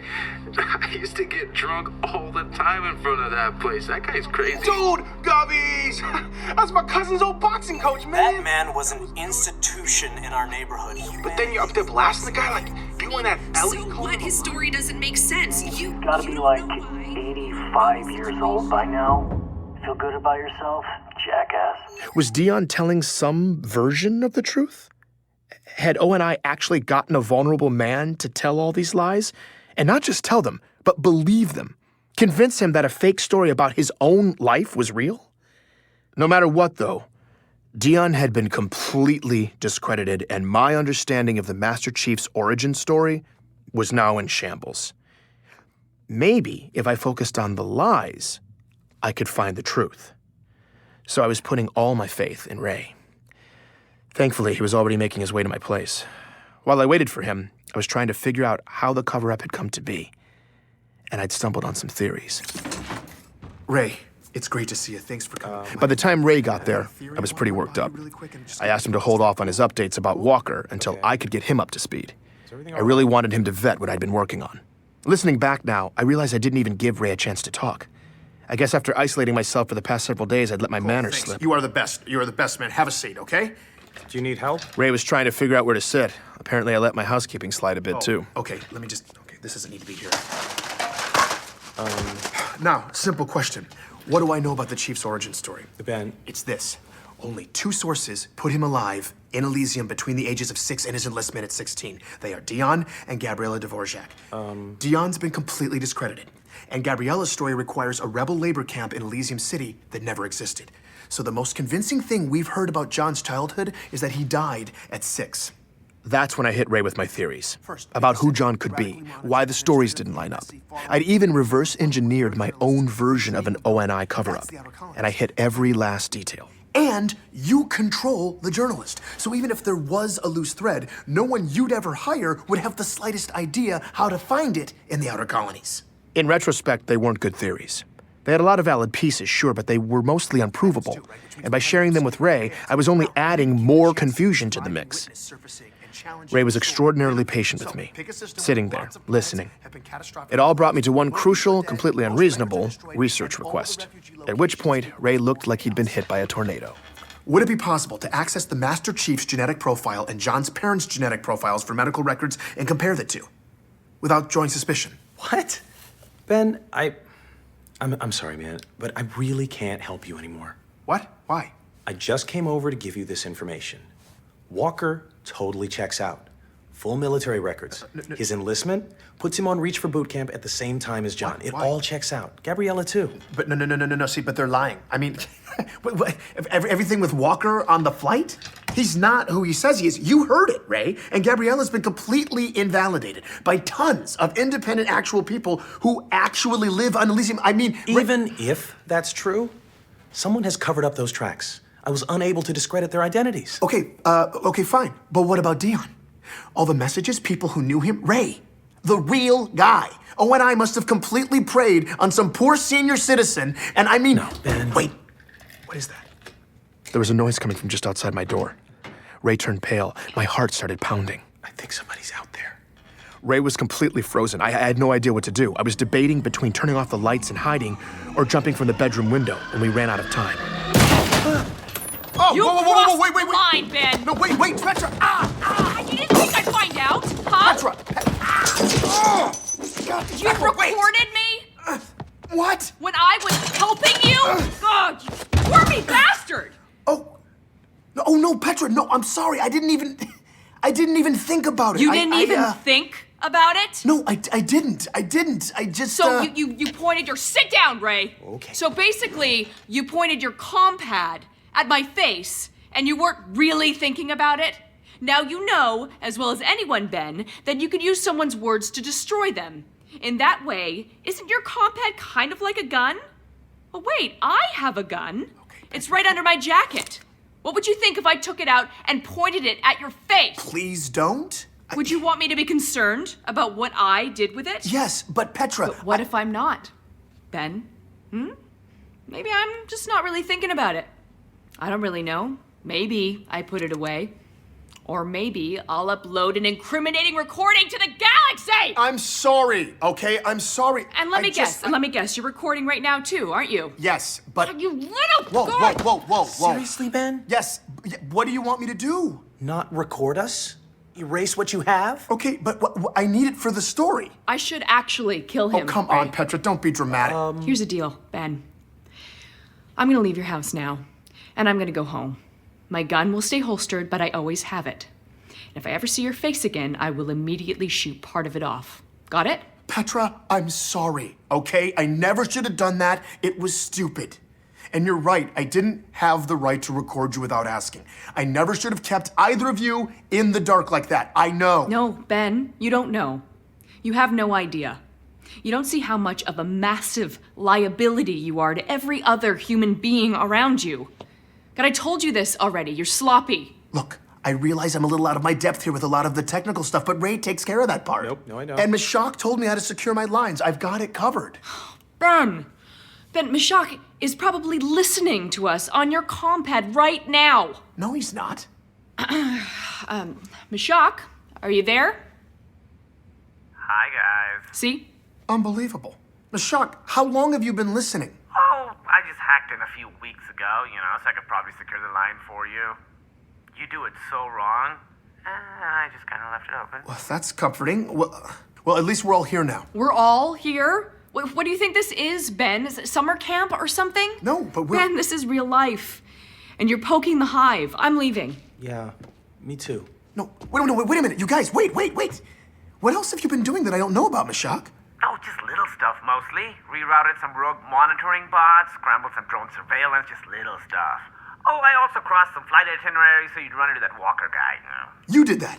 Wait, hold on. You hacked into Oni and overrode one of their travel protocols? Yep. Oh, Mashak, you're a beast! Seriously? But you're a nudge guy. That's active intervention. Why'd you do it? Well, I was contacted last week by someone about this whole thing, but before I told you about it, I wanted to set up you and Walker so you could see Oni panic, so you'd have a choice. A choice? Well, I have some professional standards, man. I can't just refer anybody. I have a reputation to maintain. Who contacted you? This Contra I've been hearing about for a while, but never spoken to.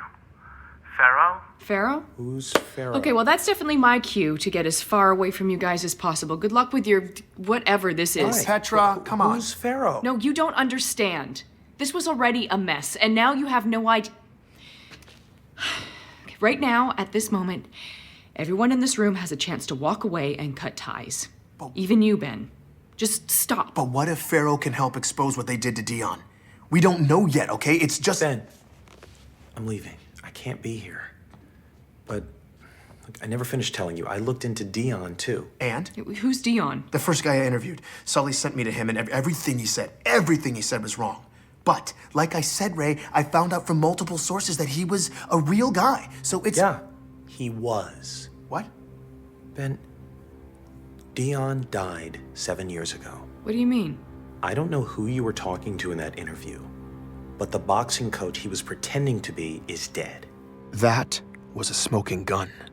Dion had been a person to me, right in front of me, a real person. This wasn't possible. I was stunned. I hardly noticed when Ray bowed out and left. Do what you want with the recording, man. Thanks, Ray. They constructed him. Who was I talking to? I don't know. Well, what should I do? Find the proof. No, Ben. No, it's fine. Petra, you should go too. You're right. You can cut ties. I totally get it. And I'll erase this recording too, okay? I promise I won't... Keep the recording, Ben. Petra left, and I totally understood. This wasn't her problem. Or Ray's either. It never should have been. So, what's happening now? I need to speak to Pharaoh. How do I get in touch with him? Actually, don't worry. She's about to get in touch with you. Please join me for the next episode of Hunt the Truth.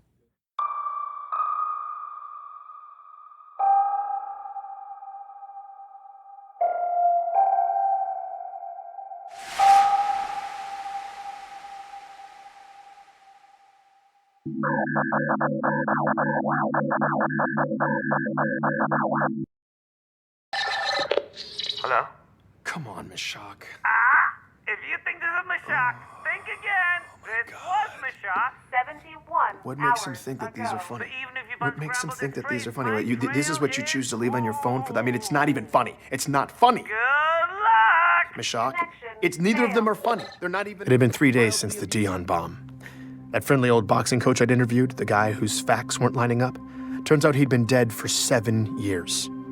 Who had I spoken to? I had no idea. Whatever we'd thought this cover-up was, it now seemed like something far more sinister. Ray and Petra did the smart thing.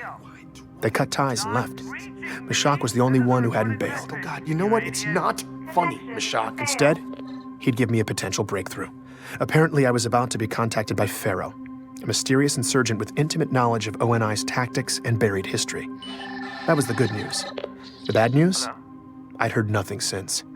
Pharaoh was a no-show. Mashak was AWOL, and I'd spent the past 72 hours listening to these 2 ridiculous pre-recorded messages over and over. You know what? Who do you think you're outsmarting? I'm the only human in existence who wants to find you. Good luck!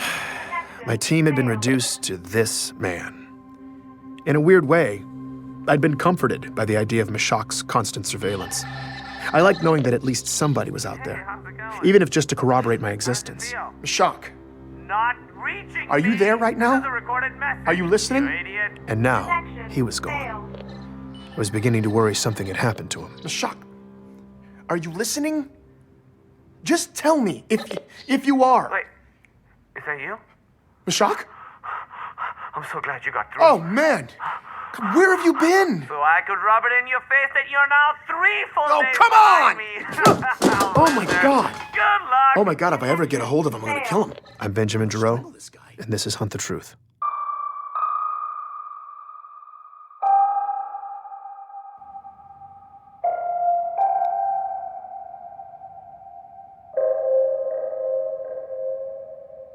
Hey, Ben. It's Ray. Listen. Is there any chance we could grab a drink? Okay, I was really glad to hear from Ray. With Mashak MIA, my imagination had been running wild. If anything had happened to either of them or Petra, that was on me. So getting this call was a huge relief. But Ray's never exactly been a let's grab a drink kind of guy, so something must have had him spooked. I rushed over to meet him at this dank dive bar near his place. So, I'm here with Ray and a lot of loud, drunk people. Think of all of them as providing cover, allowing us to talk in secret. Exactly. And Ray is aware I'm recording this. Yes. I'm trying not to think about it, honestly, but it's fine. So, why'd you hit me up? Well, my scavenger finally got back to me. He had been waiting on some additional military records on Walker. I did not see that coming. I figured Ray would want to stay as far away from the topic of government cover-ups as possible. But if he was talking, I was all ears. And? All the ONI military records still check out. And ONI handles all military records, so... Well, almost all. Ray explained that every enlisting soldier has to sign an affidavit that their service was voluntary. That way, later on, if some grieving family member tries to claim it was involuntary, ONI is covered. But the office created to handle all those records is a rubber stamp joke. Of the roughly 200,000 involuntary service claims they've received over the years, they have ruled the exact same way: family loses, ONI wins. Every single time. The process is so automatic, Ray says, that when his guy pulled the records, it was the first request the system had received from a human being in 50 years. Well, and Ray was here's giddy, where it gets interesting so I from knew a he was about to deliver the perspective. punchline. 180 days after a soldier's service period ends, the system is supposed to refile the record from active duty to retired. No. Yes. Walker's records weren't retired. And they weren't active either. What? Jacob Walker is the only soldier in the entire military database that is neither active nor retired. They missed that? How could they miss that? Nobody checks? Nope. Nobody but me. Ray had caught ONI in a major admin snafu. And I guess he was on a roll because what he said next blew my mind. Mild-mannered analyst Ray Kurzig had used my recording of Walker's voice as a template to scan the slush for voice-matching audio. Then I just took Walker's voice That and cross-checked was the straight-up audio. pirate stuff. You what? Ray. You're an animal right now. Who are you? Oh, you are gonna love what I found, Ben. Get ready to take back the road, Ganymede. This is your chance to be one of the first on the planet to have your very own hog. More than 3 tons of... Here is our boy, Jacob, 19 years ago, hawking utility vehicles for some random dealership. One of the must-own and best driving It's a commercial? on the market. Yeah. The new 56 He's hogs an are shipping actor. now. Visit or call a qualified dealer. It's Beauty and the Beast. I couldn't believe it. I was listening to one of the military sources ONI provided me doing a commercial for a hog dealer on Ganymede, when records had him stationed on the other side of human space. ONI had completely faked Walker, and Ray had caught the stupid bastards red-handed. That's incredible. Sitting there, having that drink, all the frustrations and anxiety that had been blaring in my face for weeks started to fade. Was it a bomber jacket? We ordered another round. Ray was actually being funny. I don't even think we were talking about the story anymore, and for a little bit, I felt normal. Oh, man. It didn't last, though. Implications were percolating in the back of my mind, and it wasn't long before it all came roaring back. If Walker's boot camp stories weren't real, then the fog around the chief's origins extended beyond his fabricated age 16 enlistment. How far did it go? Where did the truth even begin? All I knew at this point was who I had to speak to the moment I walked out of that bar. It was the only person that Walker's tale had contradicted, and it was someone I'd totally blown off. I just hoped Anthony Petrovsky would take my call. Oh, so now you want to hear my story, Yeah. huh? Yeah, hey, look, I owe you an apology. When we spoke, I didn't know what to believe, and I really should have given you the benefit of the doubt, man. Okay, just don't get too weird, all right? It was awkward, but after a few minutes, Petrovsky eventually started warming up. And I've been listening to your story. Really? What do you think? Well, I mean, Oni's lying. Yeah. Nah, it's disgusting. Yep. You know, they just make up whatever the hell they want, like we're all stupid Mhm. or something. You know, just like, oh, where's the problem? Deep space? Well, let's just throw a glass planet at it, toss in some insurrectionist bad guys, and the story's good to go. You know, it's ridiculous. It's so ridiculous. But all your outer colonies people, though, the listeners. Man, they're tearing that crap down. You know, it's great. Oh, it's great. I know. I knew exactly what question I had to ask Petrovsky, but I didn't want to ask it. If I was being honest, I'd been avoiding it my entire career. The Spartan program had a dark, dark cloud around its origins. Civilians had no idea, but soldiers had always whispered about it in the ranks. Even the few scattered details I'd gleaned during my years reporting from the front had been enough to convince me that this was one stone I didn't want to overturn. I was embarrassed to admit I'd just avoided it, but I couldn't avoid it anymore. Anthony would tell me everything. I just had to get up the courage to ask, and when I did, here's what he said. Look, all I know is rumors, but everybody whispers about it. Now, Oni kidnapping little kids, leaving behind decoys to cover their tracks. Just clones. Clones that were doomed to get sick and die. And all the families thought they were burying their kids. But really, though, their little kids were now government property, kept by Oni, training to be Spartans for years. And then, when they're barely like teenagers, they start biologically augmenting them, which is just a fancy way of saying they tore the kids to pieces and rebuilt them with tech. Whatever tweaks could give the government tactical advantage. Jesus, man. Survival rate on something like that. But the kids who did live through it, you know, Oni eventually cut them loose. Just sent them out to clean up the ugly in the galaxy. You know, all top secret. Spartans are super classified, so hush, hush, soldier. But then the Covenant showed up. Earth got a front row seat. And all of a sudden you got people throwing parades for them, kneeling at their feet, the pinnacle of humanity. But they're not human. Nobody really knows what the hell's under those Spartan masks, but sure as hell not a hero. It's not a person. Whatever they are, it ain't us. That was the story I'd never wanted to hear. I couldn't prove it. I couldn't report it as more than just rumors. But his story was the only explanation I'd heard since this mess began that actually made sense with the facts. And it gave O&I more than enough motive to bury the truth. Because the truth was a nightmare. The truth was treason, planned and carried out in the shadows with impunity. When you let those in power operate in the dark for long enough, sometimes the dark creeps in. Without checks and balances, it's in our nature to cut corners in the name of efficiency. Trim off pieces of our humanity, a chunk at a time, justifying every cut until eventually all you're left with is horror. By coming forward, Anthony had just broken a rigid code of silence. I mean, don't you have like a... I asked him why. A code of conduct or something you have to follow? Whose code? Huh? Oni's?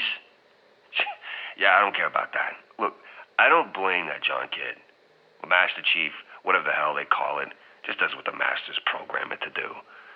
Now, Oni, that's the boogeyman. Some sadist CPO wants to test out his Spartan toy, so he oils it up with the blood of my brothers? No, man, no, I'm not keeping quiet for them. Aren't you afraid of retaliation? What are they gonna do?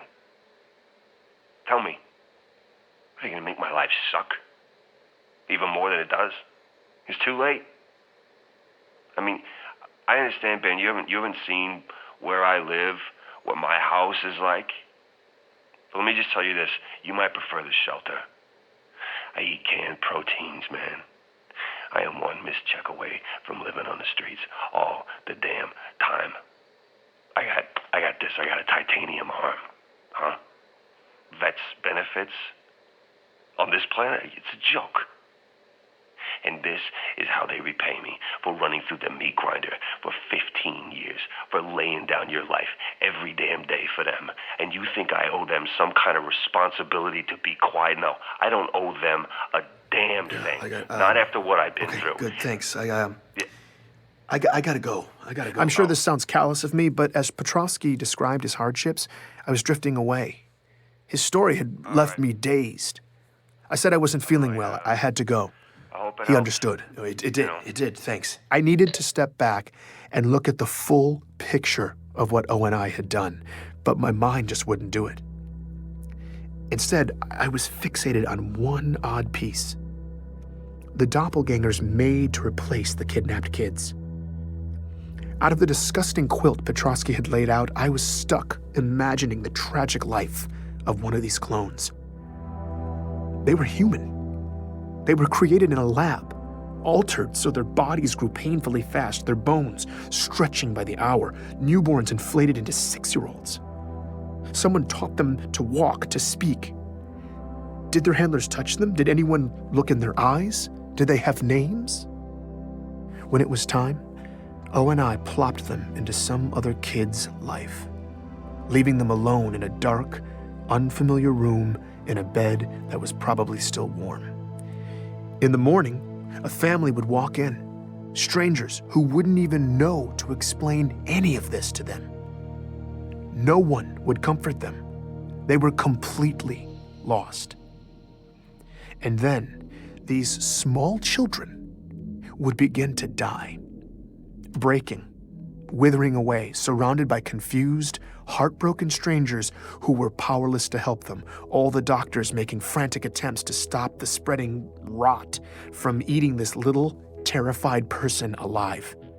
It was all just desperate wailing against the inevitable, and they would be forced to endure all of it because no one knew the truth, that these children had lived in chaos until they died in excruciating pain because someone had designed them to do just that.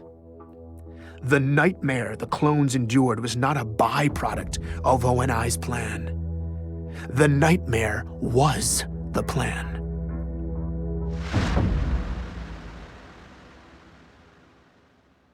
Did you hear an unpleasant story? It was still dark outside when I was awakened by that voice. I live alone and someone was calling me from the shadows. Ben, come in here. I was petrified. Then I realized it was coming in over one of the networks. My communication system had been hacked.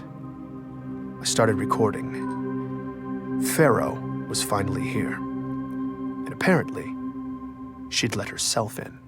Did you listen this time? Yes, I did. I feel like if people knew this story, if we could prove the cover-up, it could really start a fire. Maybe, but you only have so much reach. With only controlling 90% of communication, that fire might take a while to spread. And we're not sure we have that much time. Not with what's coming. What? What's coming? The anomalies in deep space your friend Meshach has been tracking. We don't know what it is yet, but it's getting stronger. Pieces are moving out there, and we have to move faster. Okay. How? There are friendly ears in the UEG. People who have been kept in the dark, many of them with real power. And if they heard your story, they would come down hard. Who are you talking about? Politicians?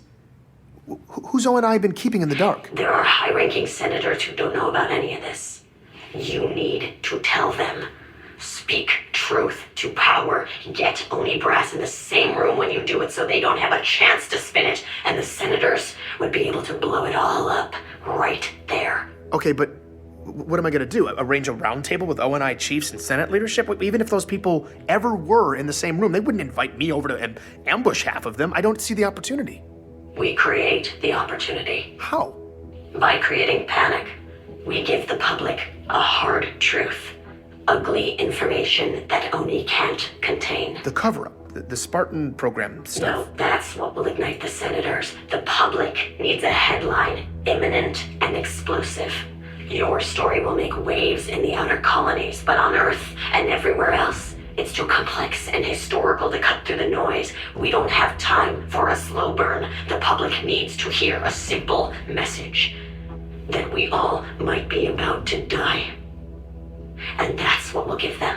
Pharaoh was a force of nature, and something big was about to happen. It would get sympathetic politicians and ONI leadership all in the same room and set the table for me to lay out my proof, expose the cover-up, and blow it all open. Oni will be right where you want them, and then I'll open the door. And once you're in, you go for the throat. Please join me for the next episode. of Hunt the Truth.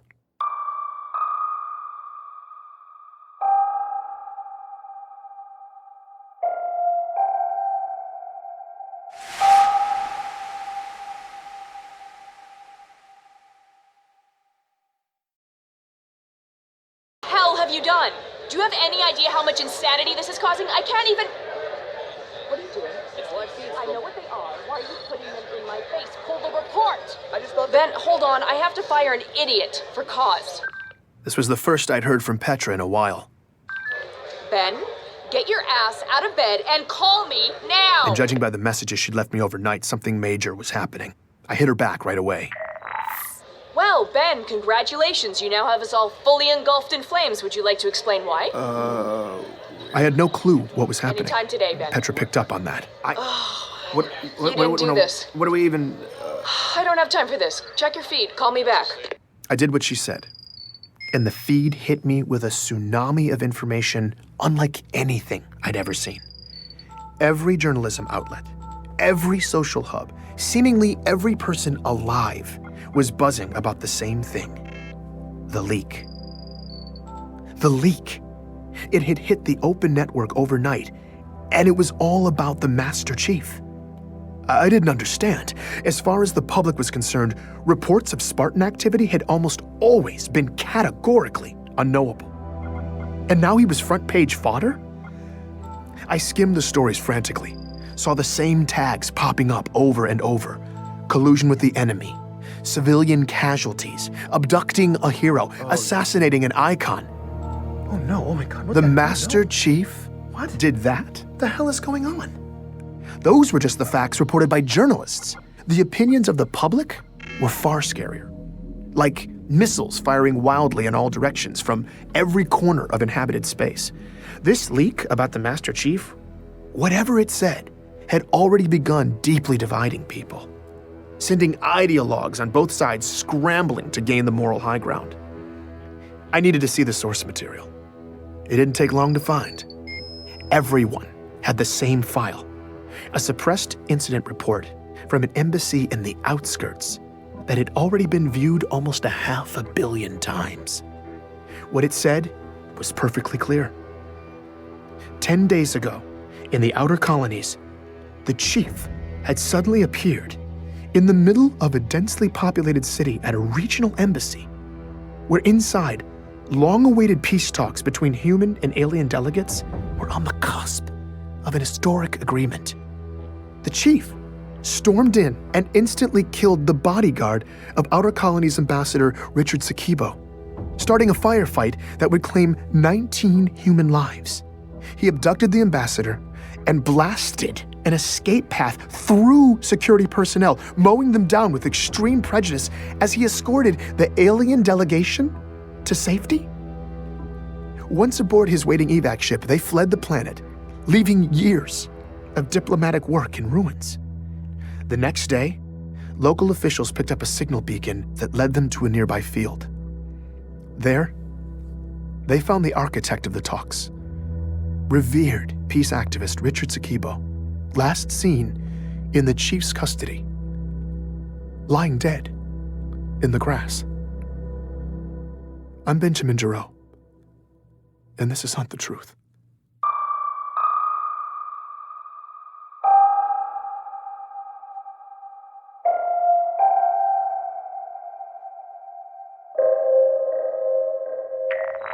Petra, what is happening? I don't know, but I've been fact-checking for 7 hours and it looks bad. The Earth hacks are calling him the fallen Spartan. Bastards. Wait, you think this might actually be I true? need it now. Just tell me now, was this Pharaoh? Did you do this? No, I don't. I told her I didn't know, which was technically true, but it was a cop-out. Of course it was Pharaoh. But why? It didn't make sense. Why smear the chief like this? After everything he'd done to save our asses? After everything ONI had done to him? Over the years, he'd faced unimaginable catastrophes. We had no idea how many lives had hung in the balance. ONI kept us all in the dark. But whether the chief had always made the right call or not wasn't the issue. He should never have had to shoulder all that weight. But now he was shouldering all the blame. It wasn't right. As Petra relayed what some of the talking heads were saying about Chief on Earth, I started getting downright pissed. Then, she was gone. Waypoint was gone. My comm pad. Everything. Your gone. quadrant is experiencing unusually high volume. On-site diagnostics are required. Would you like me to schedule an appointment? Yes! First availability is in 12 days at 3 p.m. Would you like me to schedule this appointment? God, this is a joke. I'm sorry, I did not get that. Would you like me to schedule this? Yes! Appointment scheduled. All services disabled. Goodbye. No, dude, mother! They were cutting my communications off for 12 days? This was no quadrant failure. O&I was trying to shut me down. And of course, they were doing it quietly. Meshach's security hacks had been keeping me a step ahead of them for the most part, but I didn't have time for this. I had to find out if we were actually stirring things up. I needed to find Meshach, and to do that, I needed a safe place with secure working comms. So I packed some essentials and headed out, taking back routes, dodging surveillance. Moving my workspace to an undisclosed location was a precaution I'd been needing to take anyway. O&I's latest move had just got me to pull the trigger. When I got where I was going, my contact helped me set up shop. And once I was live, this was the message that was waiting for me. Bento box! Loving what you did with the story, man! Really great pacing. But that last episode wasn't the same. It's just missing a certain, I don't know, me element? Ha! Anyway, I'm around, give me a call. After disappearing for 8 days, Meshach Maradi was just calling to say hi. He was the most frustrating human being I'd ever met. Benjamin! Meshach, I was certain you were dead. I mean, I could... You were wrong? Meshach, where in the hell have you been? Ben, listen, I'm sorry. Super sorry. But I had to go dark. I had to disappear. Okay, but... I asked him if it had something to do with the disturbances he'd been tracking in the outskirts. He said really. no. It was this other thing I was checking on for you. I don't know anything for sure yet, but I will soon. Fine, but listen, I realize you operate in a den of secrets, but you could have at least warned me before disappearing, I mean, right? No, not really. It's true. I operate in a very mysterious den of secrets. But this mission was on a level 3 stories below the subfloor of the secondary basement of my den of secrets. I shouldn't even be thinking about it. Just believe me, you not knowing was the only way. Thankfully, Meshach laid off the riddles for a bit, segueing into news from the outskirts. My last episode was having an effect. People were listening, taking it to heart, and they were pissed. The kidnappings, the military-grade augmentations, unless they were looking for somewhere to bury the truth, O&I seemingly had no regard for the outer colonies. This was an old ache for these people. Back when their survivalist spirit was bordering on independence, O&I had given the outer colonies their full attention. They pulled out all the stops to crush the oppressive insurrectionists. No one was shedding tears over that. But then, when the Covenant showed up and started glassing their planets to genocidal hell, the outer colonies were widely left to fend for themselves. It was this principle of selective intervention that had never sat well.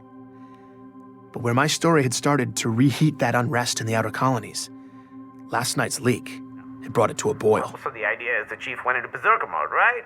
That drip, drip, drip has a very different effect depending on where you live. All those herbivorous babies on Earth think they deserve their own dedicated Spartan messiah. Like he's gonna camp out on the moon, waiting to kill aliens or karate chop meteorites to keep them safe. So the word rogue panics them. But Meshach says it wasn't like that in the outer colonies. Whether the embassy story was true or not, the way they saw it, the chief wasn't the problem. O&I was using him the same way the UEG had always used them. For utility, when useful, but always disposable. Sure, nobody really wants a 7-foot-tall murder machine with mad skills showing up in their neighborhood. But in the outer colonies, Oni is still the real monster. My fury at Meshach had subsided.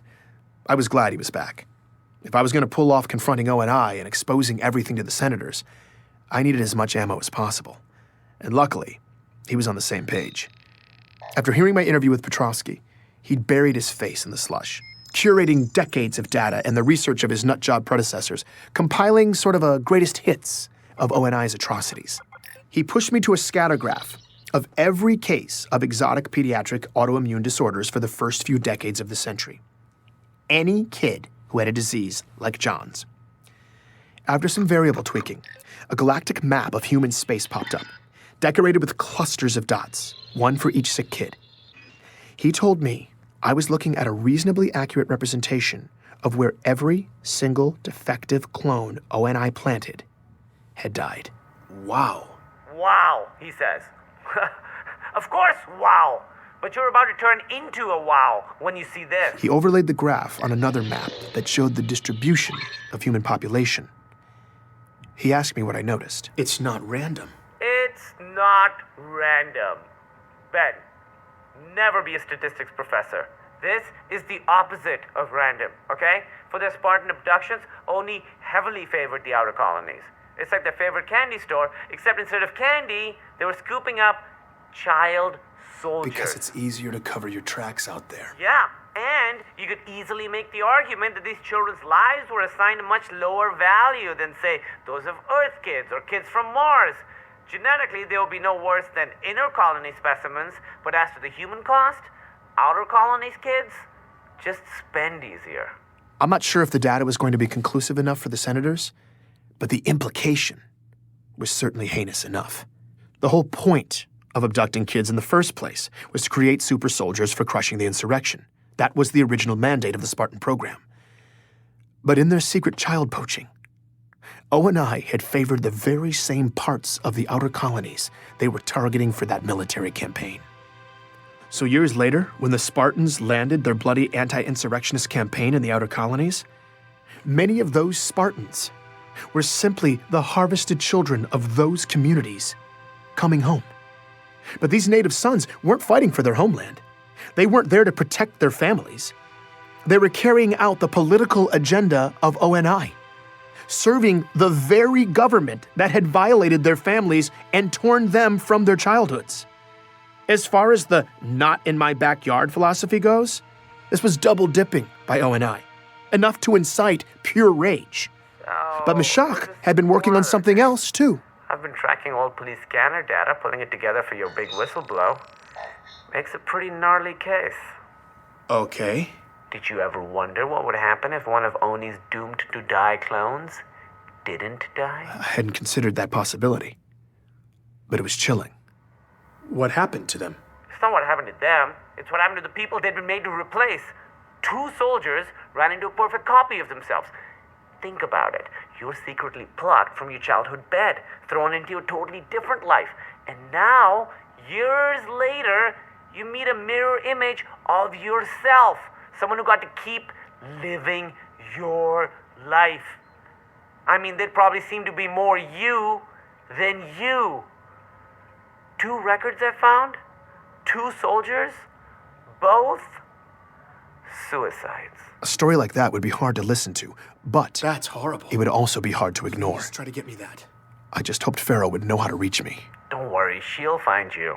Probably soon, but who knows. Her mysterious den of secrets is like under the planetary crust. Just keep me posted. Whenever you guys penetrate the Dragon's Lair and explode your truth serum, I'll be standing by to track the ripples. Thanks, Meshach. I was having trouble falling asleep in my new workspace the next time I heard a voice calling me in the dark. This time, though, Pharaoh sounded human. Are you enjoying the show? No, actually, I'm not. After everything ONI's done, people are calling for the chief's The head. infection goes to the core, Ben.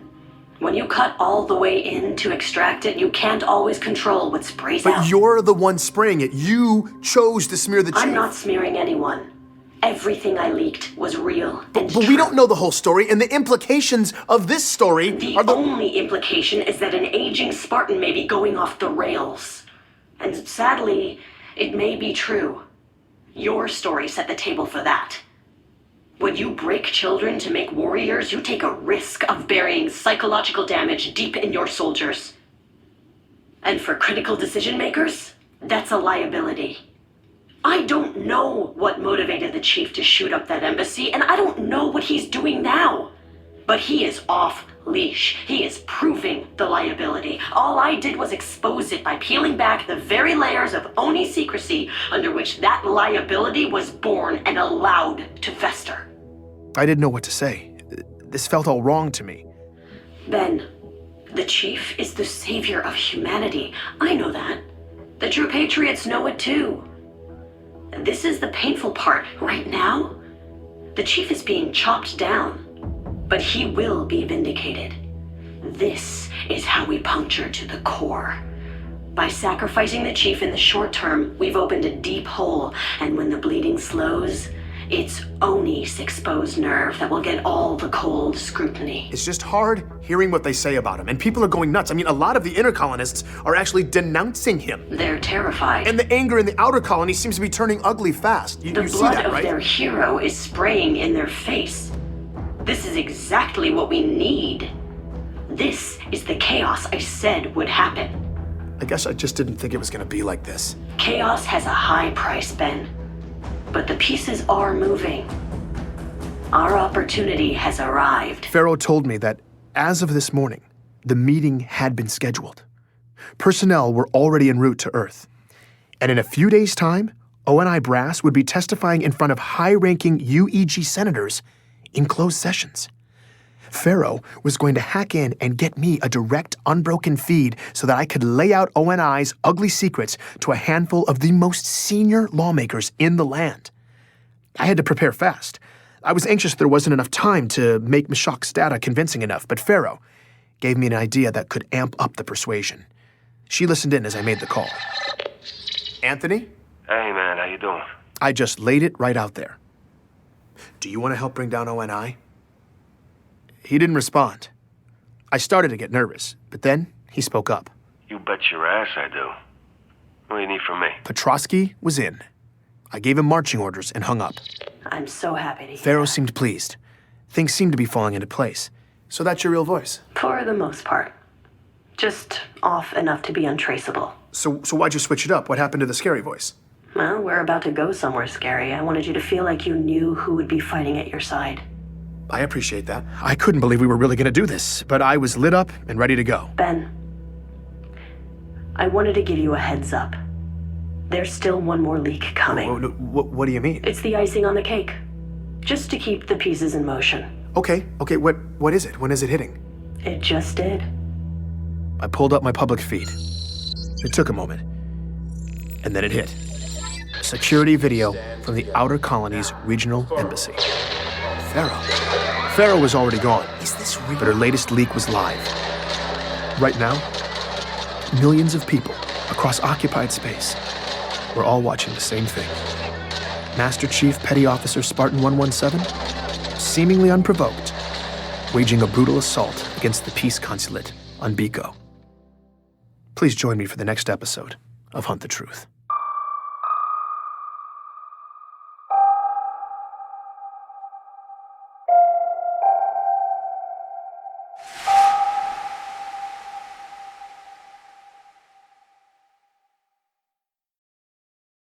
Testing, 1, 2, 3. You hear me okay? Yeah, just don't move around too much. It messes with the sound. All right, roger that. It was all coming down to the wire. In a couple of hours, Pharaoh was going to hack into a closed-door session between the UEG and ONI, and I was going to expose all of the intelligence agency's ugly secrets to Senate leadership. Having Petrosky remotely record his statement in advance like this was going to give me one less variable to worry about once we were in. But I was still waiting on final materials from Meshach. I hadn't heard from Pharaoh all day, and I was urgently trying to pull it all together. I was a wreck. Come on. Considering he was about to accuse ONI of atrocious human rights violations, Petrosky, on the other hand, seemed completely calm. He wanted to chit-chat about the chief. So, high treason. Yeah. Do you think that's for real? I guess. That's what people are saying. Can you stay sitting up like that, please? The Master Chief. Damn, that's gotta be a black eye for Oni PR, huh? You know, boots all across the military are gabbing like they're at a slumber party or something. 3 days ago, Pharaoh had leaked a suppressed incident report from an embassy in the Outer Colonies that had everyone in disbelief or disarray. Less than 24 hours later, Pharaoh dropped the real bomb, a security video from that same embassy, showing that everything in the report was true. The Master Chief had turned diplomatic peace talks into a shooting gallery that claimed 19 lives. The shock of that second leak immediately turned to outrage, polarizing everyone by the same familiar geography. The staunch patriots of Earth versus the dogged survivalists of the Outer Colonies. It was the same caustic regionalism that had far too recently defined us. And now those old ideologies were creeping back out, masquerading as opinions, angrily cracking open the scabs. Meanwhile, the Master Chief, the subject of my entire investigation, was now the most wanted man in the galaxy. I hadn't even had a chance to dig into any of it. You think he did it? What? Do you think the chief shot up that embassy on Pico? Maybe he finally went nuts. Maybe he thinks we're still fighting insurrectionist guerrillas or something. I don't know. But, man, working for the Covenant? Oh, that's a stretch, right? I mean... I don't know, man. I'm sorry. We just gotta lay this down. All right, roger that. We were running out of time, and I needed Petrosky to focus. I started recording. I asked him to introduce himself and tell the world about the Spartan program. And from then on, he was totally on point. So just say who you are, and then just go into it. Okay. I am Corporal Anthony Petrosky, retired trooper of the 105th ODST Division. I am testifying by my own free will, under no duress by any parties, and I wish to make the following statement. In April 2525, while serving on a detachment on the UNSC Atlas, I witnessed firsthand an incident involving a 12 to 13-year-old male who identified himself as John 117. He had extensive scarring on his torso, consistent with post-procedural scarring I've seen on recently inducted Spartans, and under orders from an ONI CPO, John killed 2 ODSTs and critically injured 2 others, in an attack that greatly exceeded natural human ability. He didn't stutter. He didn't stammer. His thoughts were clear as crystal, told with purpose, as if he'd been waiting his whole life to speak with this much conviction. After a grueling military career that took his left arm, Anthony Petrosky should have been rewarded with dignity and opportunity. Instead, he was one of countless veterans the government had left behind. But this was his moment, and he'd never sounded more alive.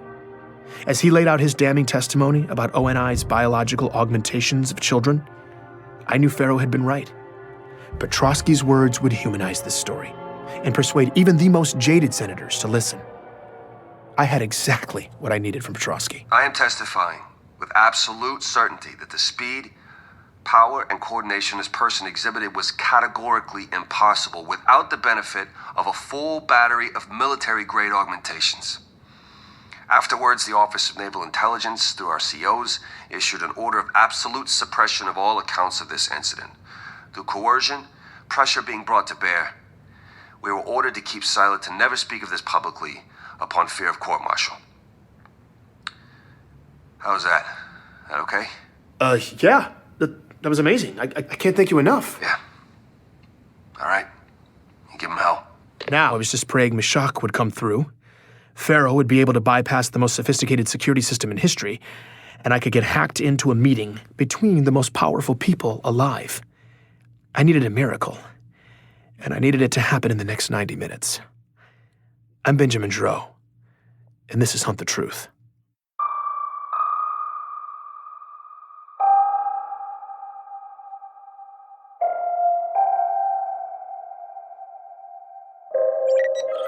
Oh, God, what was I thinking? As I tried and failed repeatedly to get a hold of Meshach, I was trying not to dwell on what my plan had been, particularly because it sounded absurd. I was trying to corroborate my accusations against ONI by having Meshach Maradi convert nutjob conspiracy theorist data into documentation that a senator would find compelling. But I didn't have time to rethink the plan. I needed the documents. My calls to Meshach kept dropping, though. Something was up. The networks were a mess. I did not have time for this, and I was starting to panic. When a message from the Outer Colonies finally came through. These files better make sense, Meshach. But there were no files. And it wasn't Meshach. The message was from Katrina, the old friend of John's that Ellie Bloom had put me in touch with, the woman who had told me about John's death. I hadn't spoken to her in weeks. Hey, Ben. I didn't really know who else to call, but I was hoping you could maybe tell me what feedback you were getting from the Outer Colonies this week. I had no idea what the listeners were thinking. Ever since I'd gone incognito, I hadn't heard any of their feedback. Stupidly, when I set it up, I hadn't properly secured the feed, and now I was afraid if I accessed it to hear what people were saying, ONI would trace my new location. I'd figured after my latest episode, the revelation that ONI had heavily poached the outer colonies for their child abductions would be garnering a strong reaction out there. But the way Katrina made it sound, the reaction was stronger than I could have ever imagined. People are going nuts, switching over to only using local chatternet services like it's 50 years ago or something. It's this new colonial alliance group. They're everywhere, holding all these demonstrations in the streets. Thousands of people are turning out. And they keep chanting about self-reliance, talking about how we need to be preparing for this big embargo, all these boycotts, the UEG offices shutting down. I don't know. It seems peaceful right now. I feel like we should get off world, just in case it breaks bad. I've kind of already been freaked out anyway. I don't know if I'm being paranoid, but I think someone may be targeting me for helping you. And Ellie's in the same boat. All these power surges and crazy service interruptions. Last time I talked to you, my entire system was overrun with corrupted files, and my whole neighborhood lost power. I don't know. But if someone is trying to get us, I'm worried what will happen if things get too chaotic out here. I don't really feel safe. So, if you know anything about this, or what we can do to protect ourselves, I mean, they're already shutting down the street. Katrina's message got cut off. I had no idea what was happening. I had no idea what the central government was going to do. I had no idea how to help this woman or Ellie or their families or anyone else. We were all in the dark. All I could do was present the senators with the ugly truth and hope it would convince them to help us all. And I was running out of time to make that a reality. Thankfully, Meshach finally emerged from his subterranean world. So, I just sent it. Perfect. Got it. Thank you. I hope it's convincing enough. You should have a clear breakdown that exposes the blatantly unnatural pattern of child autoimmune deaths around the beginning of the Spartan program, particularly in the outer colonies. Yeah, I see that. It's good. It looks solid. And I also cleaned up and edited that police scanner data. It's one of Oni's abducted kids returning home and running into their clone. One of the suicides? Yeah. So officer gets called to the scene of a home invasion. It's this middle-aged couple and the teenage son who's in a wheelchair. The officer comforts the victims, assesses the situation, calls it in. There wasn't a confrontation or anything, no valuables appeared to be missing, victims didn't even get a good look at the guy. The perpetrator just entered the house, went into the son's room, son freaked out, perpetrator fled the scene, blah blah blah. Now everything seems to be okay. During his report to dispatch, though, the officer gets startled by a sound, reports a possible shots fired somewhere nearby. Backup arrives to canvass the area. About 10 minutes later, same officer reports discovering a body in a nearby field. It's a teenage kid, dead from what appears to be a self-inflicted gunshot wound. That's where the officer's report to dispatch took a turn. 7 Charlie 19, what's the rush on? It's the exact same kid. The kid from the home invasion over at STEM. I mean, it's 1056? Looks like his identical twin. I don't even know what to say. 7 Charlie 19, ME is en route. The medical data Meshach had sent along with the audio made the picture even uglier.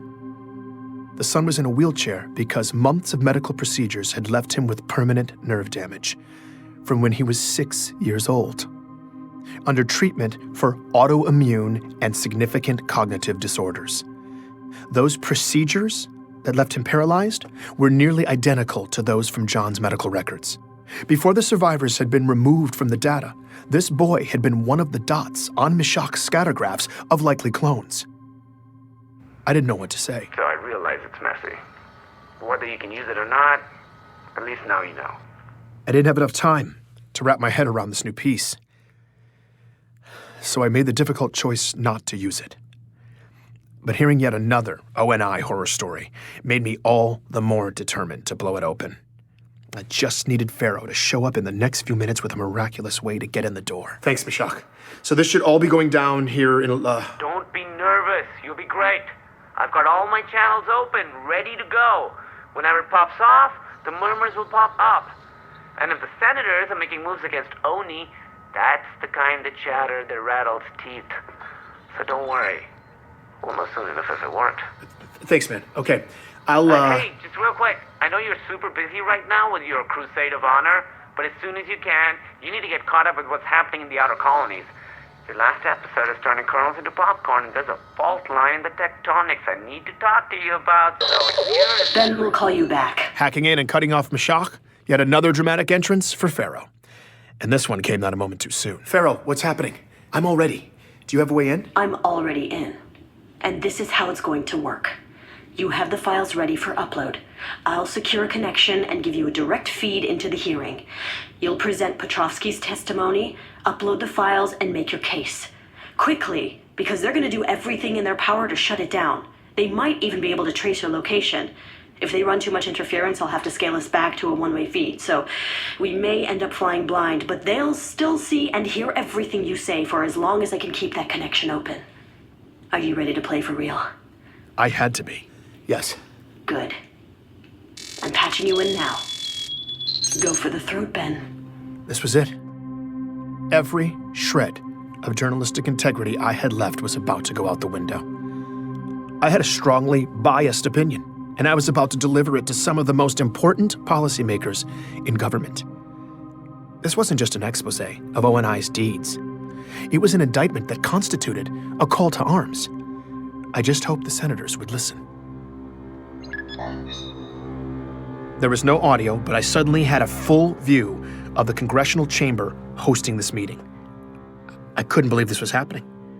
My eyes scanned the room. The 12 senators who represented the Senate Armed Forces Committee seemed to be there, and 3 of the 6 ONI directors lined up in front of them. My heart was racing. Then, I saw someone else.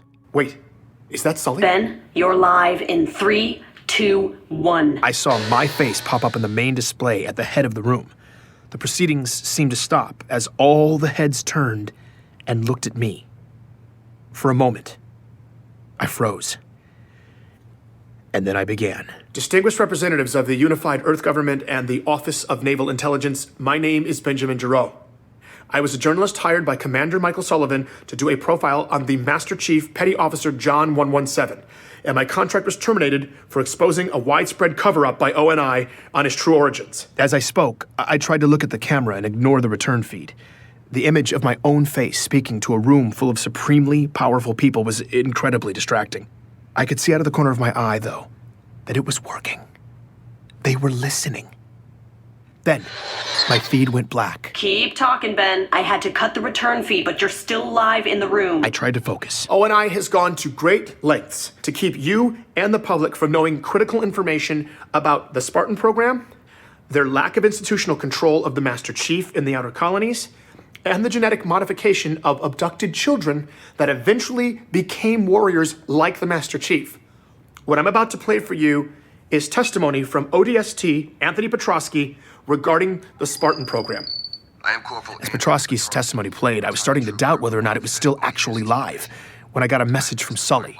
It said, "You're out of control, Ben. Last chance to stop." I typed back, "I can't be a party to the crimes you and the rest of ONI have committed. Not anymore. I'm done." There was a brief pause, and he responded, "Yes, you are." My gut sank. But I wasn't going to back down. You're gonna have to finish up quickly, Ben. They're hitting the hack hard. I can't keep it open too much longer. As Petrovsky finished up, I quickly edited my final piece, chopping out any unnecessary language. Then, it was time to bring it home. Senators, for their Spartan program, ONI kidnapped young kids and illegally engineered doomed-to-die clones to replace them. They kept the children as military property, subjecting them to horribly unethical training regimens, and eventually performed dangerous biological augmentations on them while they were still growing. This was how they made the Spartans. Half of these children most likely did not survive. I've provided you with files that corroborate my claims as to these egregious human rights violations. I ask you to review them with an open mind. ONI has gone to great lengths to cover up this story, including elaborate fabrications. Wrap it up, Ben. I've also provided you with clear evidence of this disturbing cover-up, as well as audio evidence of the threats I have received in the past several weeks for pursuing this information. We're about to lose this I come feed. forward at great risk to my personal safety, and my only hope is that you will look at the facts and take the directors of ONI and all those responsible to task for these atrocities. Thank you for your time. The feed cut out at the last moment. I was in shock. What had just happened? Perfect. Now let's watch it burn. The revolution has started, Ben. And you with a spark. From now on, you're under our protection. Pharaoh? She was gone, and my head was buzzing. It felt like I was in a dream. What had I done? I looked down at Sully's last message. His response to when I said I'm done, it was chilling. Yes, you are. That was all he said. That was all he needed to say. I felt dizzy. I had to keep moving. Find out if that kamikaze mission had had any effect whatsoever. The first ripple popped up right away. It was a message from my bank. We regret to inform you that your account with Outer Trust has been deactivated. If you have any questions, please speak with a financial representative. I called immediately and got a representative on the line. She told me I was under investigation for the unauthorized possession of sensitive government materials. The audio files from my story. I was being fined an astronomical sum for keeping them, and as a result, my assets had been frozen indefinitely. I couldn't believe it. I checked all my accounts, either locked down or zeroed out. In retrospect, cashing out should have been step one, before I took on the most powerful government agency in history. But it was too late now. O&I was bringing down the hammer, and I'd been financially ruined. I was reeling from this realization when 2 delayed messages popped up in my queue. The first one loaded quickly. It was Meshach. Beth, things are getting a little hectic out here, so I don't know if this is going through, but I was trying to tell you before I got cut off that... Okay, now we need to talk in person. It's urgent. It's something I found, but we can't talk over comms about it, so I'm coming to see you in person day after tomorrow. Don't talk to anybody. Don't try to reach me. I'll be there soon, and then we can sit down and just go over the whole... I couldn't wait for Meshach to get here, so against his wishes and my better judgment, I tried to raise him.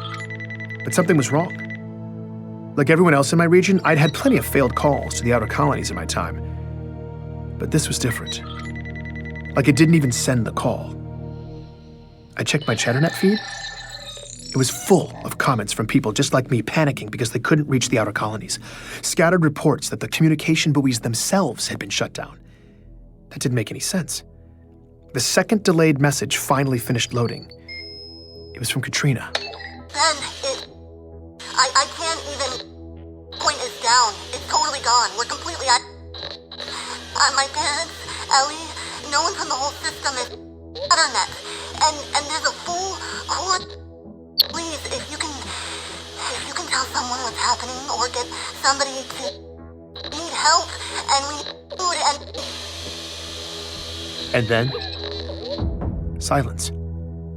That was it. I couldn't get through again. No one from the inner colonies could. The outer colonies had been completely cut off. After years of O&I quietly committing atrocities from their high perch, it felt like their phantoms were finally in motion, shifting the landscape with unknown objectives. Somewhere out in the shadows, they'd created. I listened to Meshach's message again. I needed him to help me sort this out. The idea of sitting here, waiting in that darkness for him, scared the life out of me. I had to be patient. I just had to get through the next 48 hours. But he would never show up. That message was the last time I heard from Meshach Maradi. Please join me for the next episode of Hunt the Truth.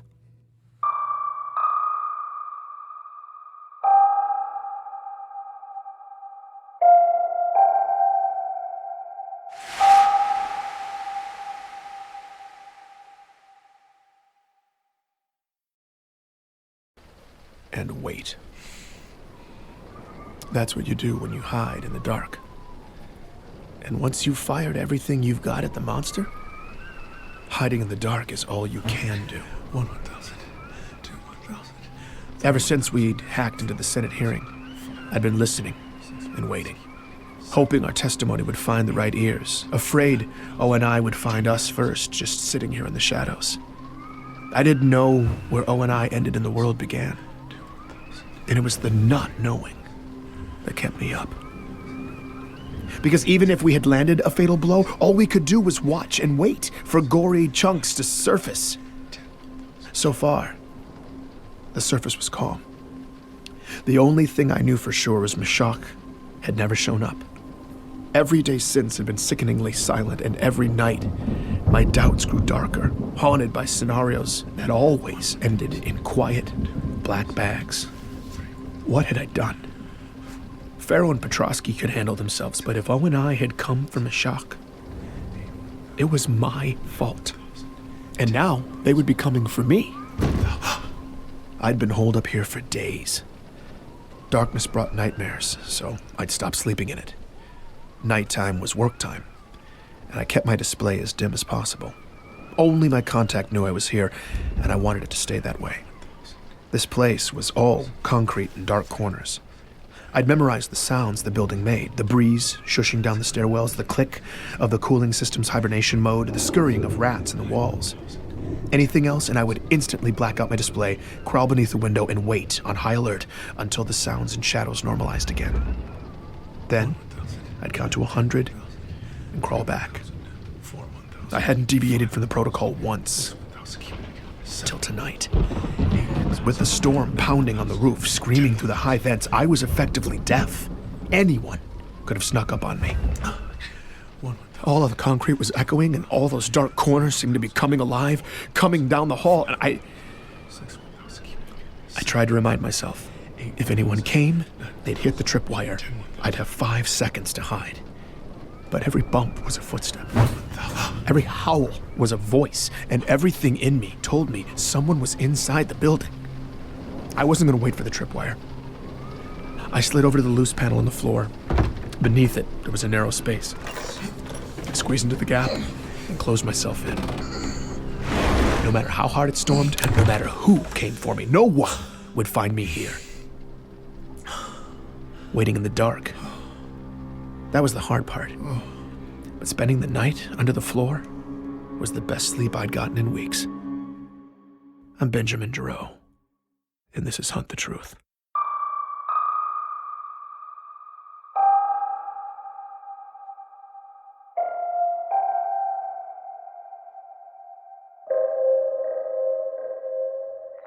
Speaking from the steps of the Congressional Plaza today, freshman Senator Andrew Del Rio issued a formal statement addressing last month's embassy massacre on Bico. It's not a promising sign for democracy when a catastrophe touches a majority of the voters, and seemingly every politician in the UEG was trying to leverage the public outrage into talking points.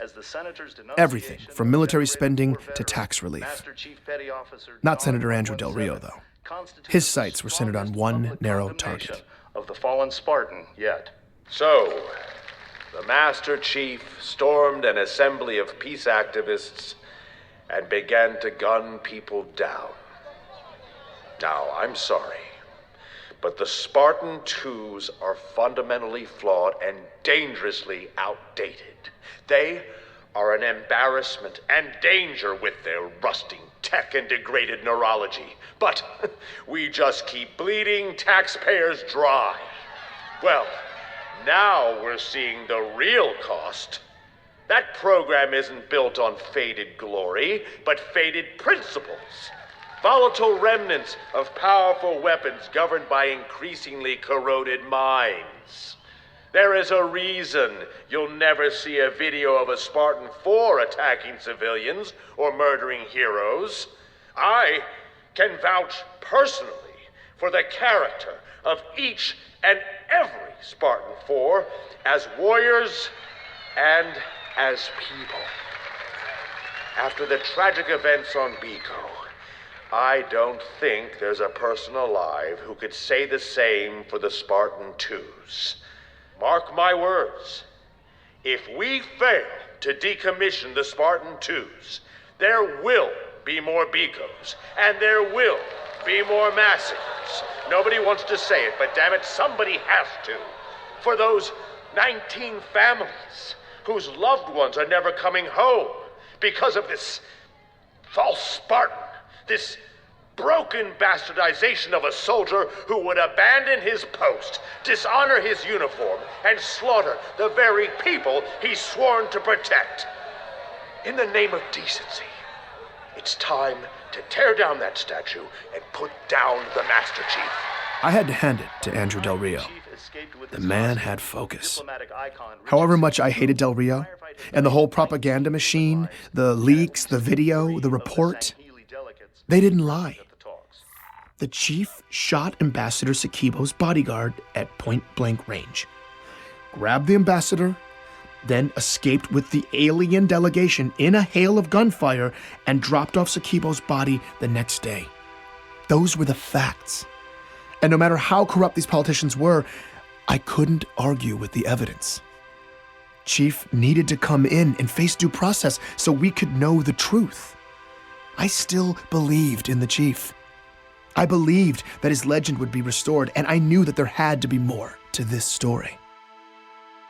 I don't know if I'd become overconfident by daylight or distracted by Del Rio, but I didn't even hear the intruder until they tripped the alarm. Oh, God. What? Ray? Is that you? Yeah. I'm caught in your booby trap. What are you doing here? You weren't supposed to come until tomorrow. You scared the hell out of me, man. Okay, can we hold that thought? I'm all wrapped up in, like, dental floss and camping gear, and this looks like something my daughter would make. Well, tripwire wasn't dental floss. It was fishing line tied to my mess kit balanced on a ledge. Here, just get Very effective, actually. Pick your foot up. You look terrible. Oh, thanks, Ray. My life in exile wasn't glamorous. Cot, toilet, sink. My clothes doubled as bedding. Outside of research, my daily regimen featured canned goods, sink washing, stretching, and security checks. I felt like I was back on the front lines. Place looks also terrible. Super helpful, Ray. Thank you. Wait. What route did you take to get here? Did you avoid Relax. I took maximum precautions, Ben. As far as any unethical government surveillance is concerned, I'm still eating Thai food near my house. I quickly learned Ray had nothing on Mashak, nothing on Congress. Okay, but then what? News from the fashion world? What do you got? That, or the truth about Biko. Apparently, after a Mashak slush combing tutorial, Ray had been listening. And a few days ago, he'd hit on an exotic frequency going somewhere it shouldn't. The Sangheili, the alien race from the Biko peace talks, had sent an official transmission to UEG servers on Earth the day after the leaks. And on their end, the government had buried it deep. That's the Sangheili clan leader saying they had nothing to do with the massacre. And the demon wasn't responsible either. And neither did the demon. The Sangheili referred to the chief as the demon. Probably because Chief had killed thousands of their soldiers over the years, so they weren't doing him a solid. Besides, the Sangheili were all about the truth. If they shut up your embassy and sent you a message about it, it would be boasting about kill count, not an appeal for justice. Why do you sit silent while your people demand unjust blood? He's making it sound like Biko's lusting for vengeance. Huh? No, I've been looking at Biko for days. Look, it's totally peaceful there. Exactly. I did some checking, though.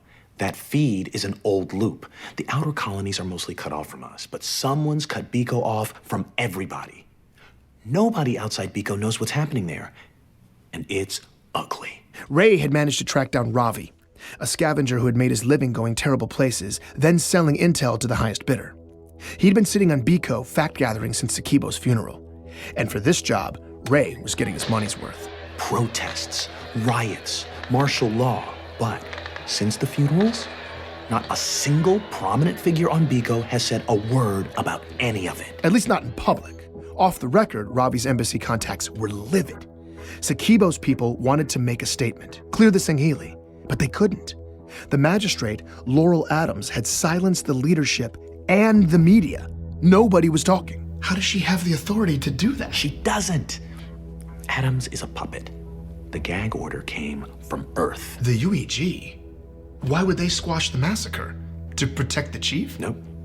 To cover their own asses. After uncovering a serious security threat 1 week before the talks, Ambassador Sakibo had petitioned the UEG for support. Badly needed support. But the senators blew him off with an automatic rejection. Sakibo's office had no choice. Regional stability was hanging in the balance, so they went ahead with the talks. And it broke. Very bad. Gag order landed, media silence. And off the record, the only answer Ravi could get when he asked who did it was not the Sangheili. But once Pharaoh's leaks hit and the chief was the bad guy, Biko's streets popped off and Sakibo's people took action. They broke rank, quietly launching an independent investigation into the massacre. The only suspects were a bunch of extremists called Sapien Sunrise. The Sapien Sunrise believed species integration was destroying civilization. Humans pure, aliens bad, that sort of thing. Most of these groups just got together in somebody's basement over baked goods and hate speech. But Ray was pulling up terrorist dossiers, donor registries, military protocols. Sapien Sunrise were packing way more than pastries. And Sakibo's talks would have represented everything they hated. Here's the overview. They did it. Well, that's a short investigation. They plotted to assassinate Ambassador Sakibo, frame the aliens, and end the peace talks. Now, I don't know if the Sapiens were counting on inept local intelligence or they're just arrogant psychopaths, but they were brazen. According to the investigators' notes, Sapien Sunrise had been loudly threatening the embassy for months. No wonder the gag order had frustrated the diplomats. But once the investigation was on, it didn't take long to tie 4 of the dead civilians to the local Sapiens chapter, along with 4 embassy guards and Sakibo's personal bodyguard, a man with a substantial military jacket and Chief's first kill upon entering the chambers. All in all, 9 Sapiens were at the embassy that day. And the Chief took out every single one of them. Damn. And there's evidence that the Chief didn't kill a single innocent. Wait, what evidence? That's not in the video. Apparently, there's a second video. Ray, do you have it? No, but it's out there. Coroner's reports, too. What? Can we get it? No, But what about the UEG communications with the magistrate? We could prove they were negligent in denying Sakibo's security request. Ravi couldn't get that either. The gag order came back down hard, Ben. They went silent again? After all that, they just stopped investigating. Ravi thinks the UEG must have offered the diplomats something sweet. Yeah, how about clearing the chief and the Sangheili and throwing the Sapiens into a hole? I mean, Look, come on. We're lucky we got this. Besides, the diplomats made it sound like justice was coming soon. Justice? They're just gonna say Sapien Sunrise did it with Chief's help. And they're gonna get away with it. I mean, what's wrong with these people? They're evil. Sakibo's office had been trying to forge a better world in a region of space where very little is black and white. They'd asked for help, and while the UEG refused to even read their request, the Master Chief had shown up. His ship entered their atmosphere so fast, air traffic AI registered it as a fireball. And considering the beeline he made to the embassy, he must have had virtually no warning. Chief charged solo into a hopeless situation with no time. He interrupted an assassination, possibly averting war. He neutralized heavy combatants hiding behind civilians, and there wasn't a drop of innocent blood on his hands. He got Sakibo and all but 3 of the Sangheili to safety. The only thing the chief couldn't do was keep Richard Sakibo's heart beating. But in reality, without that second video, or coroner's reports to clear the chief, without documentation of UEG negligence, I had nothing. I could already see it falling to pieces before my eyes. Ray, this is... Thank you. You didn't have to do this. No, I didn't have a choice, actually. I need a favor. Okay. Everything going on in the outer colonies, my parents are out there. Ravi couldn't help. Nobody's getting through, but if you could talk to Petra, see what they're saying on Earth. Yeah, of course. Ray was powerless to find his parents. I'd been powerless to save Mishak, to help Katrina, to find Ellie. I didn't know what I could do for anyone. But I called Petra anyway. It's awful to admit, but I think I just hoped she'd be powerless too. When Petra answered, I started rambling, when suddenly she cut me off. Ben, listen, I'm glad you called, actually. I have a lead for you. What? It popped up a couple days ago, and I've been sitting on it, debating whether to give it to you or Petra. delete it, or it's from someone I trust, and Petra, I don't need a handout, okay? If you want Ben, the lead... I don't want it. I didn't know if I want to be responsible for having given it to you, but I know you need it. Here. I opened the package. Coordinates. Some sector on the outskirts. Underneath was a 72-hour window. It started soon. I looked up the location. It was on Bliss. I'm not sure what you'll find there. Maybe a server But or... a server on a glassed planet? I don't know, okay? Maybe it's a mass grave. All I do know is it's an anomaly. They don't know about it, and for 72 hours there will be a security lapse where no one's watching. And that is a hard clock, Ben. You have to get in and out within that window. You understand? Yeah, okay. Ben, this is a once-in-a-lifetime shot. Somebody risked their life to get me those 72 hours, and I need to know that you're going to I'm sorry. No, I appreciate that. I'm in. I'm gonna do it, okay? Thank you. Okay. That's your ride. As a look at Freighter. Leaves tonight. Bring your piggy bank. Everything you've got. These people only speak bribe, and they're not easily impressed. I don't know why, but somehow in that moment, I felt completely ready for this. It was time to make a power move, and that's what I was gonna do. Oh, Petra, just one more question. I hate to ask, yes, but... you can keep the recording. How did you know? God, you are the worst, Ben. Take care. Okay, thanks, Petra. If I was going to the far reaches courtesy of capitalists, I needed to stock up on essentials and grab all the money I had left in the world. The rainy day fund I kept squirreled away at my place. I was going home, and surprisingly, it felt amazing.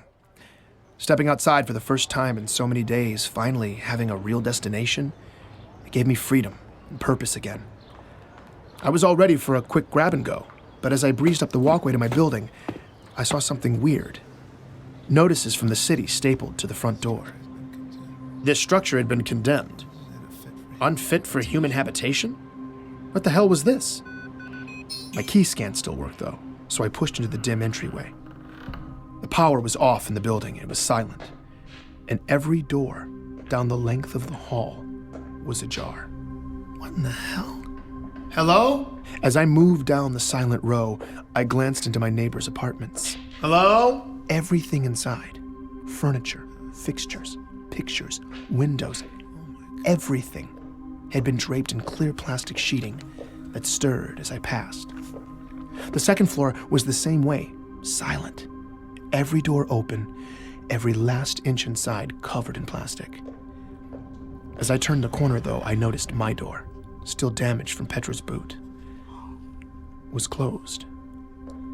It was the only closed door. I pushed it open, and my guts collapsed inside of me. Everything was gone. The entire apartment had been gutted. There's nothing. Everything, down to the light fixtures, the appliances, the cabinetry.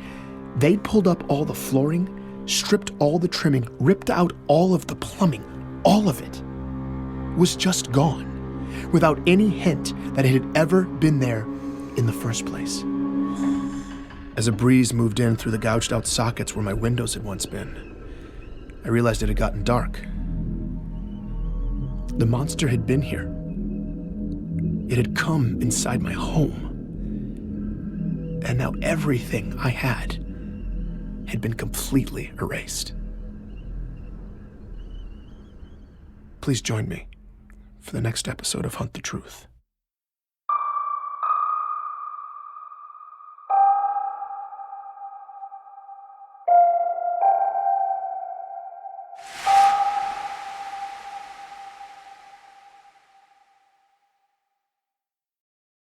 Out of time to catch the freighter to Bliss and follow up on Petra's lead.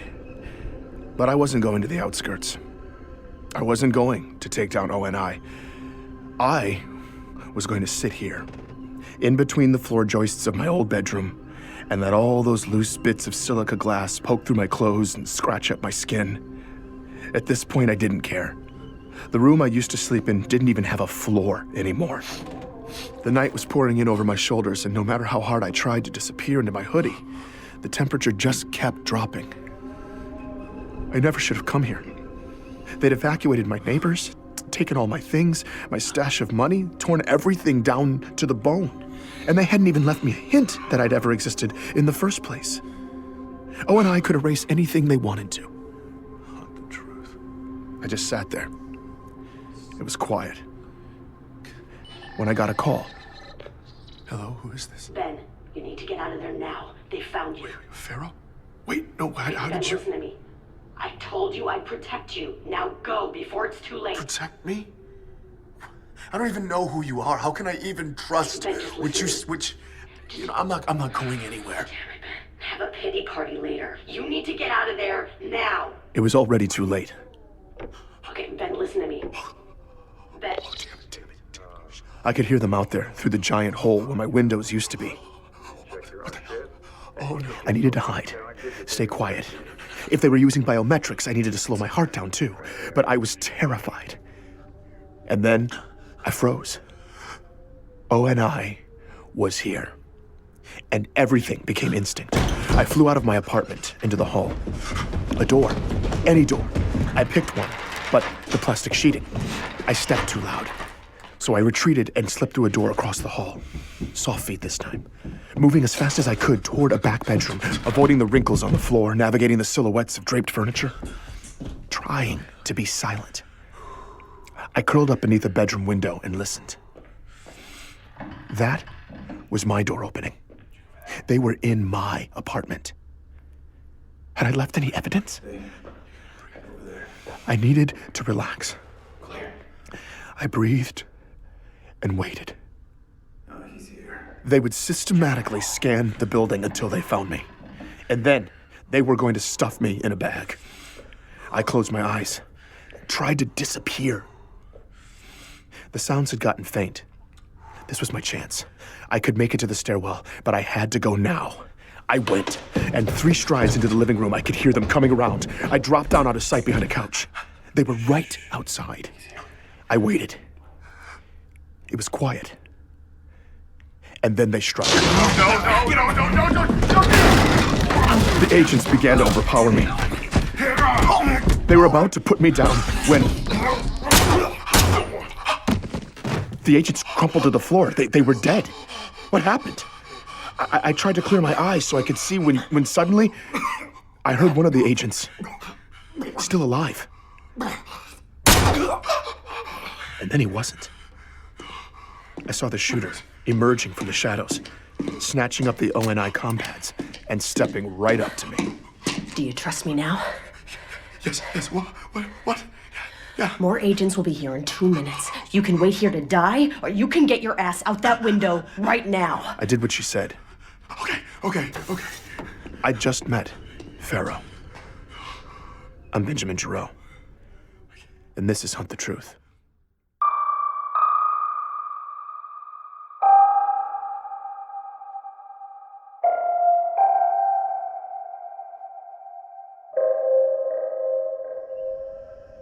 All right, I guess.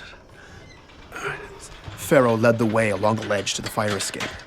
I was trying not to look down. We jumped the last several feet, and I immediately ran across the street to take cover. Pharaoh, where are we going? Stop talking. I did as she said, trying not to think. She moved quickly, staying in the shadows. I tried to step where she stepped, but it was hard to keep up. I was almost out of breath by the time she finally ducked into a drainage canal and stopped. I was trying to digest what had just happened. Were those agents I even... don't have time to talk. I only came here to make sure you stay a free man, so I need you to listen carefully. If they haven't already, Oni's definitely greenlit you now. You need to get off-world. Agents are probably searching the neighborhood as we speak, and they won't stop until you're neutralized. Oh, God. Listen to me. We will protect you. Okay. But we're mobilizing in the outer colonies right now. Major pieces are in motion, so everything's on lockdown. You'll have to make it on your own for at least a few more days. We'll give you the resources you need to lay low. She handed me a compad. This is completely untraceable, so use it for whatever you need.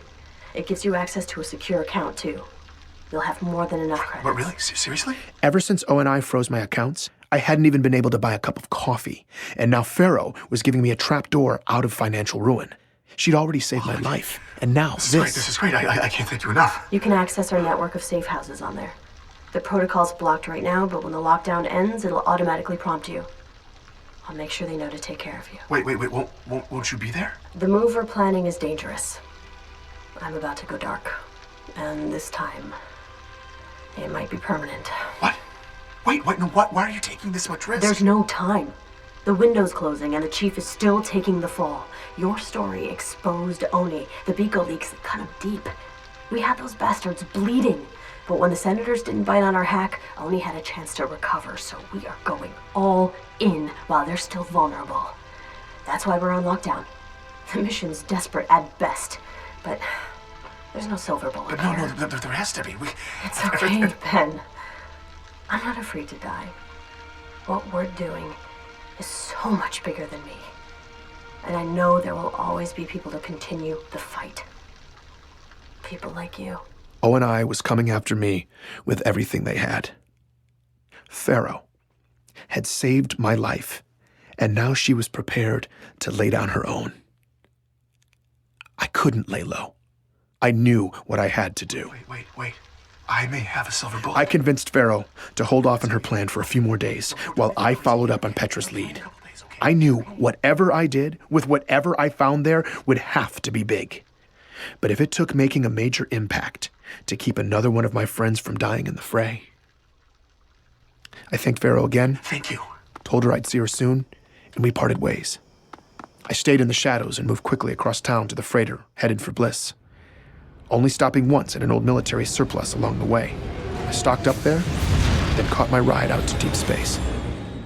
When I arrived, I headed straight for the Office of Mineral Rights. On the ride up, the freighter captain had seemed far more interested in bribery than my aspiring prospector backstory. I was hoping the claims coordinator would be equally pragmatic. Mr. Jarrett, an entrepreneur diversifying into silicates does not usually hop on a deep space freighter to walk the glass troughs. I like your gumption, but I'd love to show you some of these projected yields. Actually, I already have a plot in mind. After negotiating transport up here, I understood better what the industry considered acceptable compensation. And with all the haggard men outside holding gold-plated compads, I figured the man who issued the permits would have me plundering Pharaoh's account. So, 75,000 credits later, I had access, nav, and full gear. He seemed alarmed, though, when I refused an escort. Yeah, that's 4 clicks from here. And beyond that periphery, it's a hard slog through raw glass. Some of those formations will stab through bone. I just signed the waivers. To his credit, he offered me some parting advice. Free of charge. The wind really kicks up out there, and the particulate's been extremely rough. We've had to close the shutters twice in the past week. So, if you hear that alarm, you get to cover, okay? Otherwise, it'll tear your skin off. Thanks. Appreciate it. On the outskirts of the settlement, the horizon seemed to be all quarries. When I reached the periphery, though, open pit operations stopped abruptly, and I saw the real glassed planet. A daunting, chaotic sea of shapes and textures. Black, brittle swelling and troughing without end, scattered with the skeletons of melted buildings. The terrain was brutal, repeatedly slowing my trek to a crawl, picking through fields of jutting glass. The climate was killing me too. Constant thirst, despite constant water breaks. My skin felt like it was cracking beneath my soot-caked gear.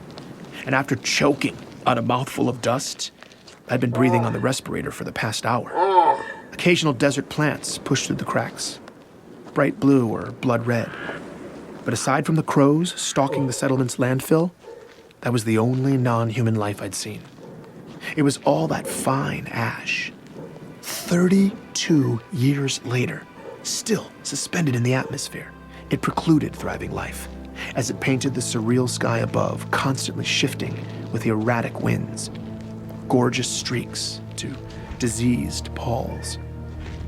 I had been making relatively good time when a cloud of dense ash suddenly descended.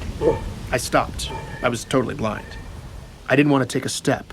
A lethal fall seemed far too possible. I checked the nav. Only 1,200 feet to go. I was debating whether or not to wait out the fog when it suddenly lifted. It was beautiful for a moment. When a low, rising growl snapped me out of that reverie. The storm siren. I pulled up the nav and started moving as fast as I could. Sudden pockets of cold, hot, then cold again. The wind whipping sharply back and forth, bits of sand spraying against me. But I didn't see anything. Behind me, everything was calm. In front, the sky above the mountains were perfectly clear. Where was the storm? I looked down at the nav. Oh, only a few hundred feet to go. Ahead, I saw the ruins of a huge complex. I'd be there in no time. But then I realized it. Those weren't mountains. A black wall was coming from the horizon, and it was coming right at me. I flat out sprinted. The storm was closing in. It was the color of night and impossibly tall. I got to the ping on the map. The structure had been leveled. There was nowhere to go, and the sand was flying faster, stinging my cheeks. I looked around desperately, trying to shield my face. There was a massive collapsed section up ahead. I scurried over, bits of glass starting to spray against the debris, like tinkling wind chimes. The glass was stinging through my clothes. I half climbed, half slid down the waves that oozed and sloped to the pit, slicing my leg on the way down. The sound was deafening. I had to get in now. I started tugging at a split in the collapsed floor. The storm blasted harder, my skin on fire. I made one last push. The glazing shattered, and I slid in as the wall of glass exploded overhead, and I plunged into the darkness.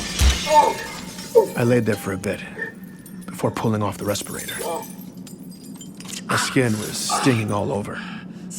I checked my outer thigh. Damn it. It was bleeding and it hurt like hell, but it wasn't too deep. I pulled out my medical kit, wrapped it, and started looking around. Okay, the roof's collapsed there. There's all sort of debris on the ground. Whoever abandoned this place must have had advanced warning and left in a hurry. I shined my light along a back wall. Okay, Office of Naval Intelligence, Subspace Communications. It was an old ONI subspace relay facility. One of the hundreds scattered in deep space to cut back on comm delays between Earth and the outskirts.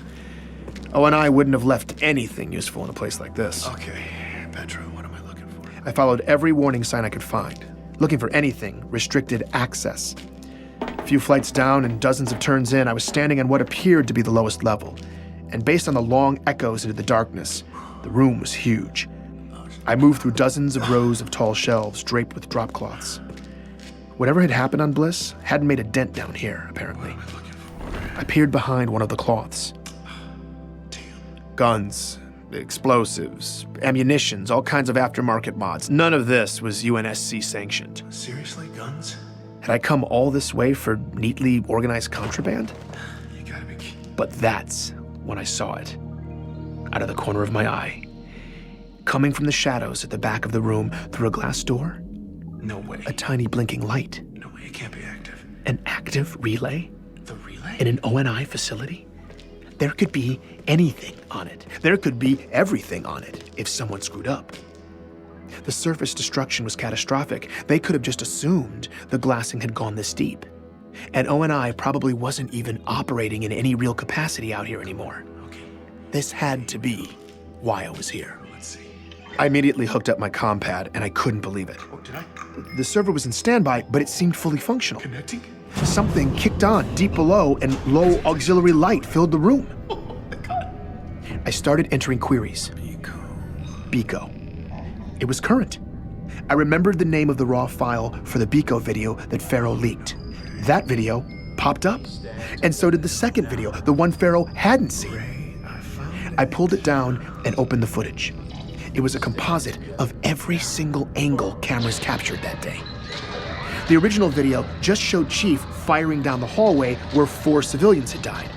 But I didn't see civilians in that hallway. I saw 2 janitors with a rocket launcher. I saw 2 couriers with frags, and none of them had a chance before Chief dropped them.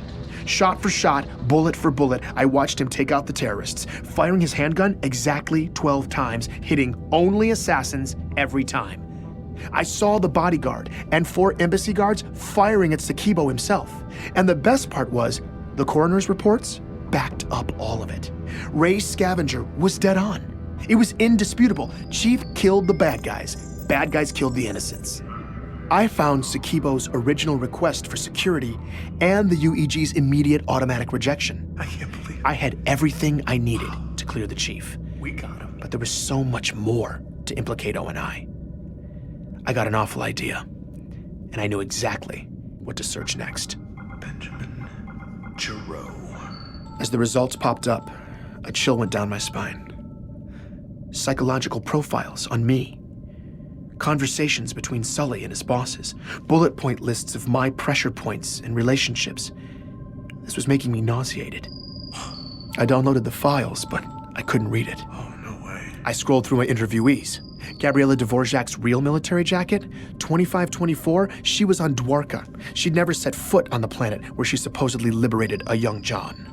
The war camp survivor Thomas Wu, the man who also lied about there being camps on John's planet, ONI chose the carrot over the stick with him.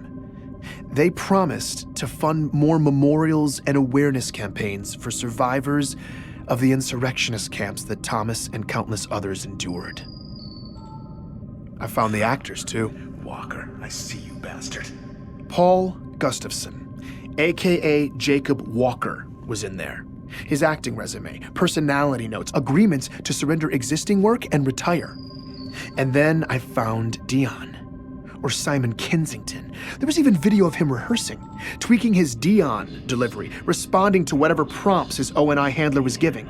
As I listened to him discuss my emotional vulnerabilities, my nausea turned to rage. Bastards. But when it came to the story I'd never wanted to hear, Anthony's story of the Spartan program, I realized I was still scared to see hard evidence to prove the rumors. But I went for it.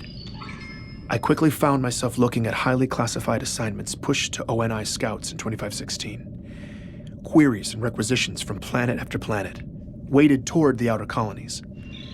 And then the qualifications for the Spartan 2 program. A list of physical and mental criteria, genetic compatibility with a slate of augmentation procedures, and optimal age. 6 years or younger. I did one last search. John 117. There he was, on a list in 2517. I began to follow his name on a trail of documents that continued past the day his parents thought they'd buried him. The progress reports, written by scientists, language you'd use to describe an expensive technological prototype. But they were talking about a child. They had done that to a hero. To my hero. And countless other children. I was just digging in when, what the hell is that? Corrupted files started hitting my compad. I immediately disconnected from the server and checked the files. They were fine. Oh, thank God. Then, it just shut down. Wait, no. Oh, no. I was terrified. Had I gone over Petra's 72-hour window? Had ONI just caught me looking? I checked the time. Okay. I was fine. Okay, I'm fine. But then, It's okay. what was that? I looked at the server one more time. That little standby light? It was glowing brighter, pulsing at me. I was starting to lose it, but it didn't matter. I had what I needed, and the storm was over. I emerged from the bunker. It was time to leave this sad, ashy nightmare behind. As I trekked back across the wasteland, I stepped with more confidence. I knew this terrain now, and I had ONI right where I wanted them. Please, join me for the next episode of Hunt the Truth.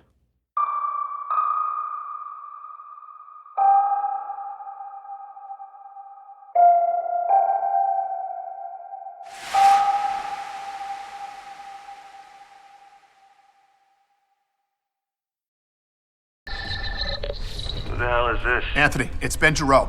I don't have much time, but I've got something real. Man, I didn't recognize the feet. What, you calling me from prison or something? Listen. I just sent you a location. I need you to get yourself there on Monday. What, you still want to tear down ONI, right? Yeah. I don't know what to tell you, man. We dropped that bomb and it fizzled out. Hey, people in power apparently don't give a rat's Yeah, but ass. now we've got a real payload, and we're gonna deliver it to real power. Look, I totally understand either way, but I'm about to board this flight, so I kinda need to know now. Are you in or out? I'm in, Yes. okay? You are a I'm telling badass. you though, the Senate is Anthony, not... we don't need the Senate. And trust me, by the time we're through, every crooked, lying bastard in the UEG is going to be charged with high treason. I'm Benjamin Giraud, and this is Hunt the Truth.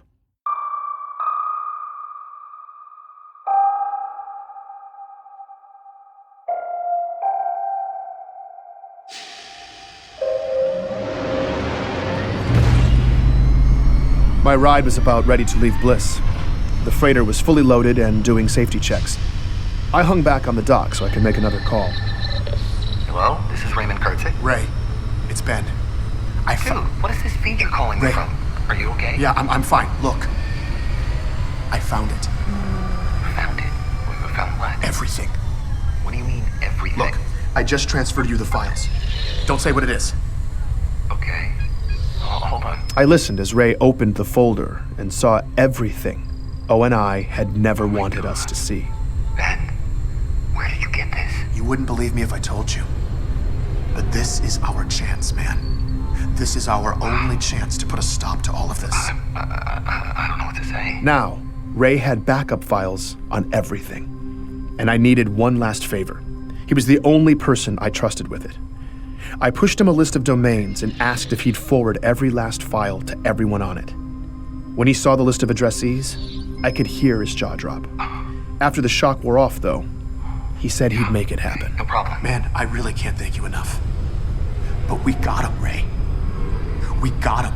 And I promise you no one will ever know that you helped me with Biko. I'm gonna upload the rest of my story when I get back, and you won't be on any of the recordings. Not this conversation, none of it. You were right to cut ties, and I just want to make sure that you are absolutely clear of this. Ben, they gutted my house. What? My house. They completely gutted it down to the studs. They Ray, what? did that to my home, where my wife and daughter sleep. How would they have known? I got them off world. They're in a safe place now, but whether I want to or not, at this point, I can't turn back. How can I help? Ray was one of the most selfless human beings I'd ever had the honor to know. He went way out of his comfort zone, time and again, bravely sacrificing over and over. I don't think I could ever truly make him understand how much that meant to me.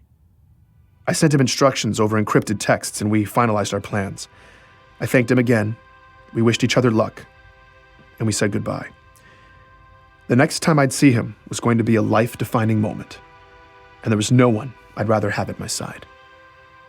As I left the outer colonies behind, it was hard not to think of how steep the price of our freedom and safety had been. So much truth had been buried. So many people. O&I had tried to bury me, too. But they'd failed. I wasn't scared anymore, and I had something to say. How many sacrificed people was too many? As far as I was concerned, the answer was one. Hello? Oh man, I've been waiting for you to call. Something very important to tell you. This is a recorded message. Meshach! Haha! M-Shack! Meshach still haunted my dreams. I don't know if, Every time I closed my eyes, he was slipping into that black bag, and I couldn't save him. I don't know But I would make it up to him. what you're up to or where you are, but, I would make it up to Ray. I'd make it up to Pharaoh. I'd make it up to Petra and Anthony and Katrina and Ellie and everyone in the outer colonies. Thanks. Everyone our government had kept in the dark. Really? Whether by choice or not, I couldn't have done it without you. too many sacrifices had been made, and far too many of them had been people. I guess just what I just wanted to say thank you. And I'm sorry. For the first time in my career, I felt like I was finally going to tell the full story. Every ugly piece, from loose threads to the rotten core. That's why it wouldn't all have been in vain. That's how I would make it up to everyone. I would give them the dignity of knowing the truth. I must have been nodding off when I got a call from Petra Janicek. For someone who had threatened me bodily harm on more than one occasion, she also, with far less fanfare, always seemed to check in to make sure I was okay. You know, if I didn't know any better, I'd think you were concerned about my welfare. Get over yourself, Giraud. I just wanted to find out what you found. Well, seriously, though, you've heard me apologize 100 times for being such a jackass, for putting your reputation on the line, you know? But I figured you could stand to hear me say thank you again. Well, you're welcome. For everything you've done. I mean, look, I really can't tell you how much it's meant to me, just, that It's okay, that's enough. Too much? Yeah, a little bit. I mean, now you're really ruining my reputation. Oh no. I hope this isn't what the end of your story is like. You tenderly speaking from the heart. Ugh, I thought everything else was bad, but ugh. Anyway, I wanted to find out what happened with the lead. What did you find? You were right. It was 1 in a million. Really? Oh, okay, what did I got everything, Petra. Everything. All the undeniable proof anyone could ever want. Be specific, Ben. Did you find anything on Biko? Whole story. Plain as day. Not only is the chief innocent, but he saved the day. He pulled off the impossible. I've got everything I need to prove it too. And the best part is, I've got the UEG blatantly implicating themselves in legislative negligence and then conspiring with the Biko magistrate to cover it up. Coercion, bribery, all of it. Those arrogant pricks could have prevented the whole thing. And they know it too. ONI and the UEG have been sacrificing the chief this whole time to save their own asses, to distract the public from what we've been digging up on them. But now, all of it's laid out in the files that they never wanted us to see. I've got them. Dead to rights. No, Ben, they're just gonna suppress all of it. I mean, come on. They're gonna try. I don't know when it's going down or how they're gonna do it, but they've made some deal with Biko. They're gonna bring the real perpetrators to justice, but somehow still let the chief take the fall too. And I'm not gonna let that happen. We're gonna clear the chief and expose ONI. We? Who's we? Ray and me and Petrosky. Oh, the three amigos, huh? It's all going down tomorrow. Ben, you know, you don't have to do it like this. No, Petra, it's okay. It's okay. I know you're worried I can't do this, that I'm sloppy, and you were right about all of that. But this time, it's... No, I just don't want to see anything bad happen. I need to do this. So tomorrow, huh? What's your big plan? You get one of the ballsier editors at Magellan to bite on the story? No, I'm not passing this off. I'm going all the way. What does that mean? Actually, I was hoping you'd do me a favor. Send out a blast to your network about it. It can be offline, but trust me, no one's gonna want to miss this. Sitting here on the freighter, getting everything ready for tomorrow, I'm struck by how lucky I am to be part of this. If Ray and Anthony and I are successful, all that darkness ONI has had us drowning blindly in for generations will finally light up. And it's because of the help of so many brave people. To everyone who's risked so much, and everyone who's left me messages, to all my friends, I want to say thank you. This will be my final transmission. Tomorrow, you will witness the ending to this story that all of us deserve. After that, I will be going dark, at least for a while. But depending on how everything shakes out, I hope to be back sooner than later. To everyone who's listened to my story, those who've stood up and spoken out, I want each of you to know that simply by owning the truth, we have the real power. And by sharing that truth, we wield that power. Please never forget that. It has been my honor and great fortune to have found myself at the nexus of all your impassioned opinions and honest stories. It's been truly humbling. So to all of you listening right now, I want to say, from the bottom of my heart, thank you. Most of all, though, I want to thank the Master Chief. Chief, you have saved us in more ways than any of us, perhaps even you, could possibly know. You have sacrificed so much for us, and whatever the cost of my actions tomorrow ends up being, I believe it's a sacrifice we owe to you and all those who serve. And if I'm successful, in the end, everyone will know that you are still the savior we all needed you to be. Okay, but what is it? What are the particulars? We're going on ECB. I got a prime spot. Old producer friend hooked me up. We're going widestream, full distribution. Okay, you mean that Petra, you're gonna... Petra, tomorrow we're going live on the networks, potentially in front of every person alive. We're going to clear the chief's name before they burn him at the stake. We're gonna douse the real monsters in kerosene, then once and for all, and with everybody watching, I'm gonna burn ONI to the ground. I'm Benjamin Giraud, and this has been Hunt the Truth.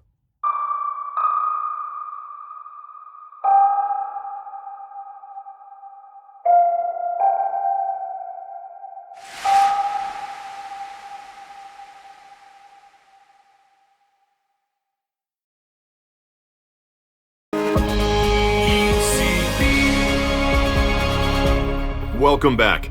Later in the show, we'll be continuing our Day of Remembrance coverage with more survival stories from the labor camps. But first, we have an exciting ECB exclusive.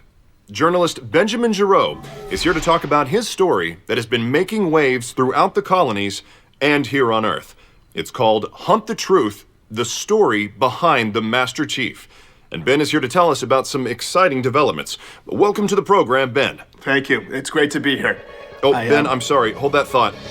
We've just got a breaking development from BICO.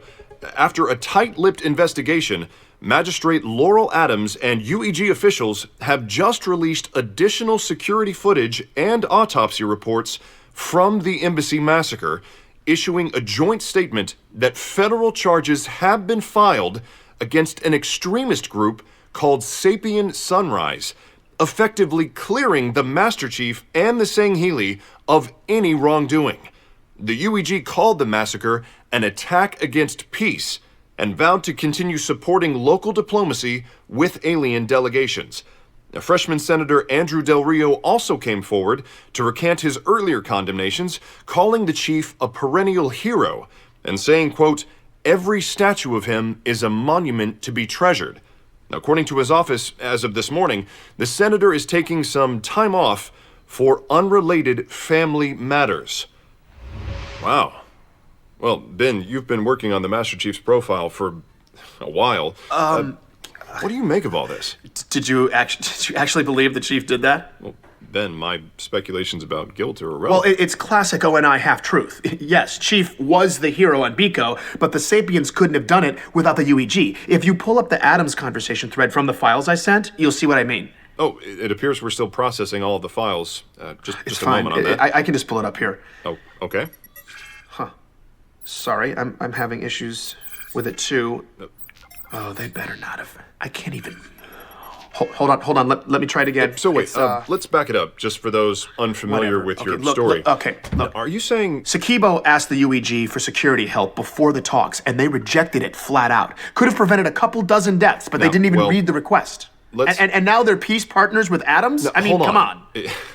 You're saying the BICO embassy made a federal security request, but was left vulnerable because the Senate refused the request without proper deliberation? Arrogant negligence is what I'm saying. Right, but the embassy hasn't said that. Not to reporters. Well, not to anyone anymore now that they're in on it. They took whatever Earth table scraps they could get.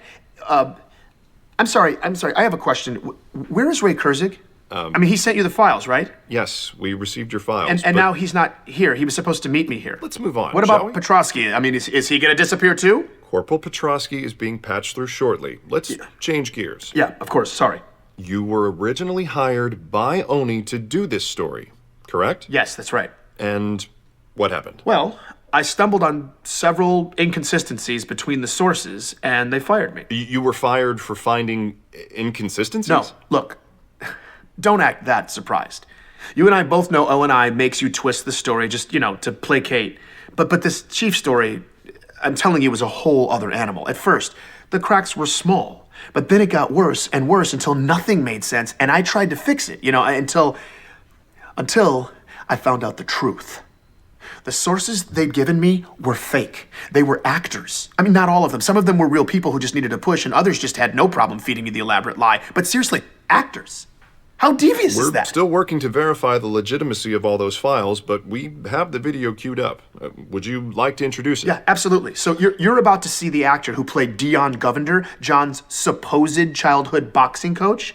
This guy had me hook, line, and sinker, and then I found this video of him honing in on his performance for the role. In Elysium City, people just disappeared back then. What's that? Okay. Because he's cracking you, right? Right, all right, cool. But we're still good with the working class, urban, barbecue granddad overall, though, right? Okay. Yeah, I'm gonna bring the waterworks with this guy. In Elysium. Okay. You can stop it there. That's... I don't know what to say. I know. We are here with Benjamin Giraud for this breaking story. The team is working diligently to verify all of the evidence and documentation that Ben has provided surrounding his story, if you're just joining us. And here's the disgusting part, right? The real Dion is dead. That's how far O&I was going to cover this up. What exactly are you saying they were covering up? Why would Oni go to the trouble of furnishing... Oh, I'll tell you exactly why. The Spartan 2 program. Ask yourself this. How did recruitment luck into such an amazing crop of heroes? They didn't wait to recruit them.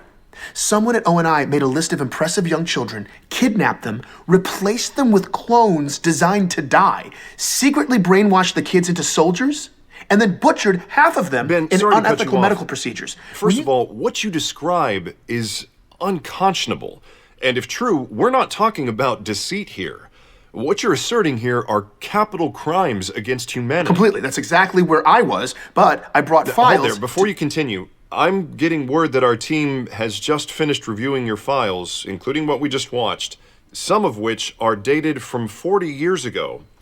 And I'm wondering, how do you explain the fact that all of the files you sent were created in the past 2 months? What? Ben, I don't know what kind of game you're playing here, but none of the seals are real. You've provided us with fabrication. What? No. The interviews, the documents, No. all That's of it. not true, Now, I don't know Charles. what you're trying to do here or why you think you can come on my show That's and insane. just... Charles, how can I'm at a you loss. even entertain... Did you think that we wouldn't check? Okay, wait a minute. Hold on. If that was somehow true, that I'm some mastermind who made this all up, why would I come here and admit my own crime? I have no idea, Mr. Giraud. Exposure, fame, ego, all of the above? It wouldn't be the first conspiracy theorist who would come... Listen. See, on my program, we actually vet sources. Which is why I'm close to throwing you out of here. I'm on here, Charles, trying to expose government-sponsored mass kidnappings and child murder. Is that worthy of your program? Well, Ben, that would all be very brave of you if you hadn't completely fabricated all of it for your own self-interest. You don't believe me. Petrosky can verify all of this. Get him on the line. Ask the eyewitness. Can your guys handle that? Happy to. Joining us now is retired orbital drop shock trooper Corporal Anthony Petrosky. Thank you, finally. Anthony, hello. Good afternoon. The honor is ours. It's always good to see a veteran in uniform. It's an honor to be here. If we can just jump right in. You've been working with Ben. Yes, I've been in contact with Mr. Giraud for several weeks Anthony, now. just tell him about the augmentations. Okay, Mr. Giraud, you've been interrupting they're trying since to you spin got here. everything, Don't Anthony. make me cut your feed. God. I'm sorry, Anthony. In what capacity did you contact him? 3 months ago, I contacted Mr. Giraud as part of a special investigation. What? The UNSC had been monitoring a new sect of violent insurrectionists bent on starting interregional war. No, this is not something we've discussed. And my assignment was to infiltrate the group and expose a plot to smear a high-profile military figure. The Master Chief? Yes, sir. So you were undercover? Yes, sir. I was posing as a disgruntled veteran Anthony, what are sympathetic you to doing? extreme insurrectionist ideology. Anthony, I made what are you contact doing? with Mr. Giraud and convinced him I wanted to help him demonize Oni. Anthony, don't do I earned this. his trust, helping him fabricate a statement that I had personally witnessed proof of atrocities. Anthony, It was don't part do of this. Mr. Giraud's Please extensive- don't do this, You are Anthony. out of control. Anthony, I don't know what they Cut his threatened you mic. with. Don't do... Apologies. Mr. Petrosky, please continue. I helped Mr. Giraud construct dramatic interviews to make the revelation of his fiction as entertaining and compelling as possible for his listeners. So, you were helping make provocative statements for his show, but all the while you were serving the UNSC in your role as an undercover agent? Is that correct? Yes, sir. Was any of it true? Did you witness anything that would corroborate the rumors about the Spartan program, the abductions, or... No, sir. I have never witnessed anything like that. I never saw a child with biological augmentation scars, and as to all the other stuff about Oni and the Spartan program, I was just dramatizing old military ghost stories. No one really believes those rumors. I'd imagine that would be difficult. Misleading the public, slandering a hero. Yes, sir. That's the hardest part. And you've never met John 117? No, I have never met John 117, but I would be honored to one day. He is the greatest hero of our time. And I want to go on record saying that. Well, thank you for coming on, Anthony, and thank you for your service. Thank you.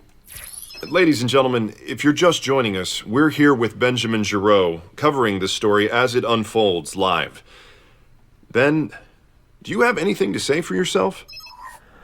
I don't know what ONI did to him, but those are lies that he's been fed. They compelled a good man, a soldier, to lie, to make me Ben, let me look try to like help you out. You know you're a puppet, right? Let's deal with facts. Perfect. Can you tell me where exactly you found the files you gave us that you're saying came from Oni? If there's a time to divulge sources, Ben, it's right now. I'm really getting sick of this. That makes two of us. Listen, I don't know what the time codes say, but I downloaded those files 2 days ago from a server I accessed in an abandoned ONI facility on Bliss, okay? You found your trove of government secrets in an unguarded shack on a glassed planet? I've seen the conspiracies you people pull together. I just never thought I'd end up embroiled in the middle of one of Giraud, these. I want to show you something. This footage was taken 2 days ago. Is this you entering the bunker on Bliss? What? The files you sent were all uploaded Wait, how did you get that 2 footage? days ago from that bunker we just watched you Wait, no, walking how did into. you? No, how did you get this footage? In a raid yesterday, local police found a large cache of weapons and that server of yours in that bunker. Are you? Give me a break. The property the bunker sits on belongs to a shell organization with ties to an insurgent named Pharaoh, who earlier today was implicated by surviving members of Sapien Sunrise as the arms dealer who provided them with the weapons they used in the embassy massacre. You're trying to pin Sakibo's death on Pharaoh? And the mods on those weapons She wasn't came involved from the in that. exact same place as the mods police found on the weapons in your bunker. Oh, okay, I get it. Let me guess. I'm a terrorist who's been working for Pharaoh this whole time. God! No. Apparently, you're not working for anyone, Mr. Giraud. What? What is We've that? also received this security camera footage from a few days ago showing 2 members of Sapien Sunrise entering your apartment building.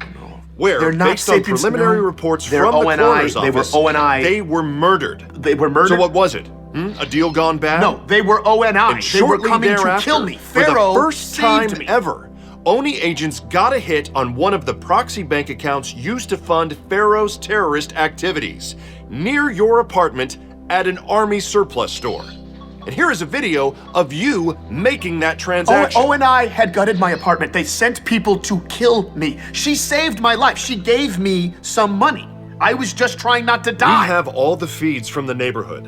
And the only people who entered your building that night were you and the 2 Sapien Sunrise members you murdered. They're not Sapiens. No. Look, Mr. Giraud, Pharaoh, whatever you call yourself, you got the soapbox you wanted. They're doing it. So if we could just skip to the part where you make your big rebel speech for all of civilization to hear, I would like to end this circus of an interview. No? You don't need... Fine. I think I've reached my limit of sociopathic narcissism for the day. Where's Ray? What happened to Ray? Raymond Kurzig is just fine. We spoke with him yesterday. I don't believe a word coming out of your mouth. Ray did provide us with all of the files you'd given him, just as you asked. But he also gave us detailed information on exactly how you Where's fabricated. Ray? Where is he right now? all I of want it. proof that Ray Kurzig and his family are alive and well and moving freely. Get Ray on the phone right now. After all the reckless accusations of atrocities and treason your self-righteous truth hunt has hurled at innocent people, allow me to speak on behalf of our free press and everybody with a conscience in occupied space when I say, without qualification, that you are the atrocity, Mr. Giraud. and I killed and Jacques. you They are killed the him. definition of a traitor. Or they put him in a black bag and threw him in a hole. I don't know. All right, that's but enough. now, That's but enough. now, listen, I've heard so much in the past few months. I know what it means when I say the chief is a hero. He's my hero. He should be everyone's hero. But you all turned on him. All you fair-weather pricks. That's it. Cut him off. Mr. Giraud will now Make up be your exiting own into minds. custody of Decide for federal yourselves. agents. Do not just let them tell you. Get off. Cut his mic. You're done. Listen and you will find the truth. I am sorry, ladies and gentlemen. I would like to apologize to everyone who had to witness that. These are the dangers of live reporting. I am certainly not going to sit by and let that kind of deception take over my show. At least now, we know the real story. I'm Charles Kessler. We'll be back after this.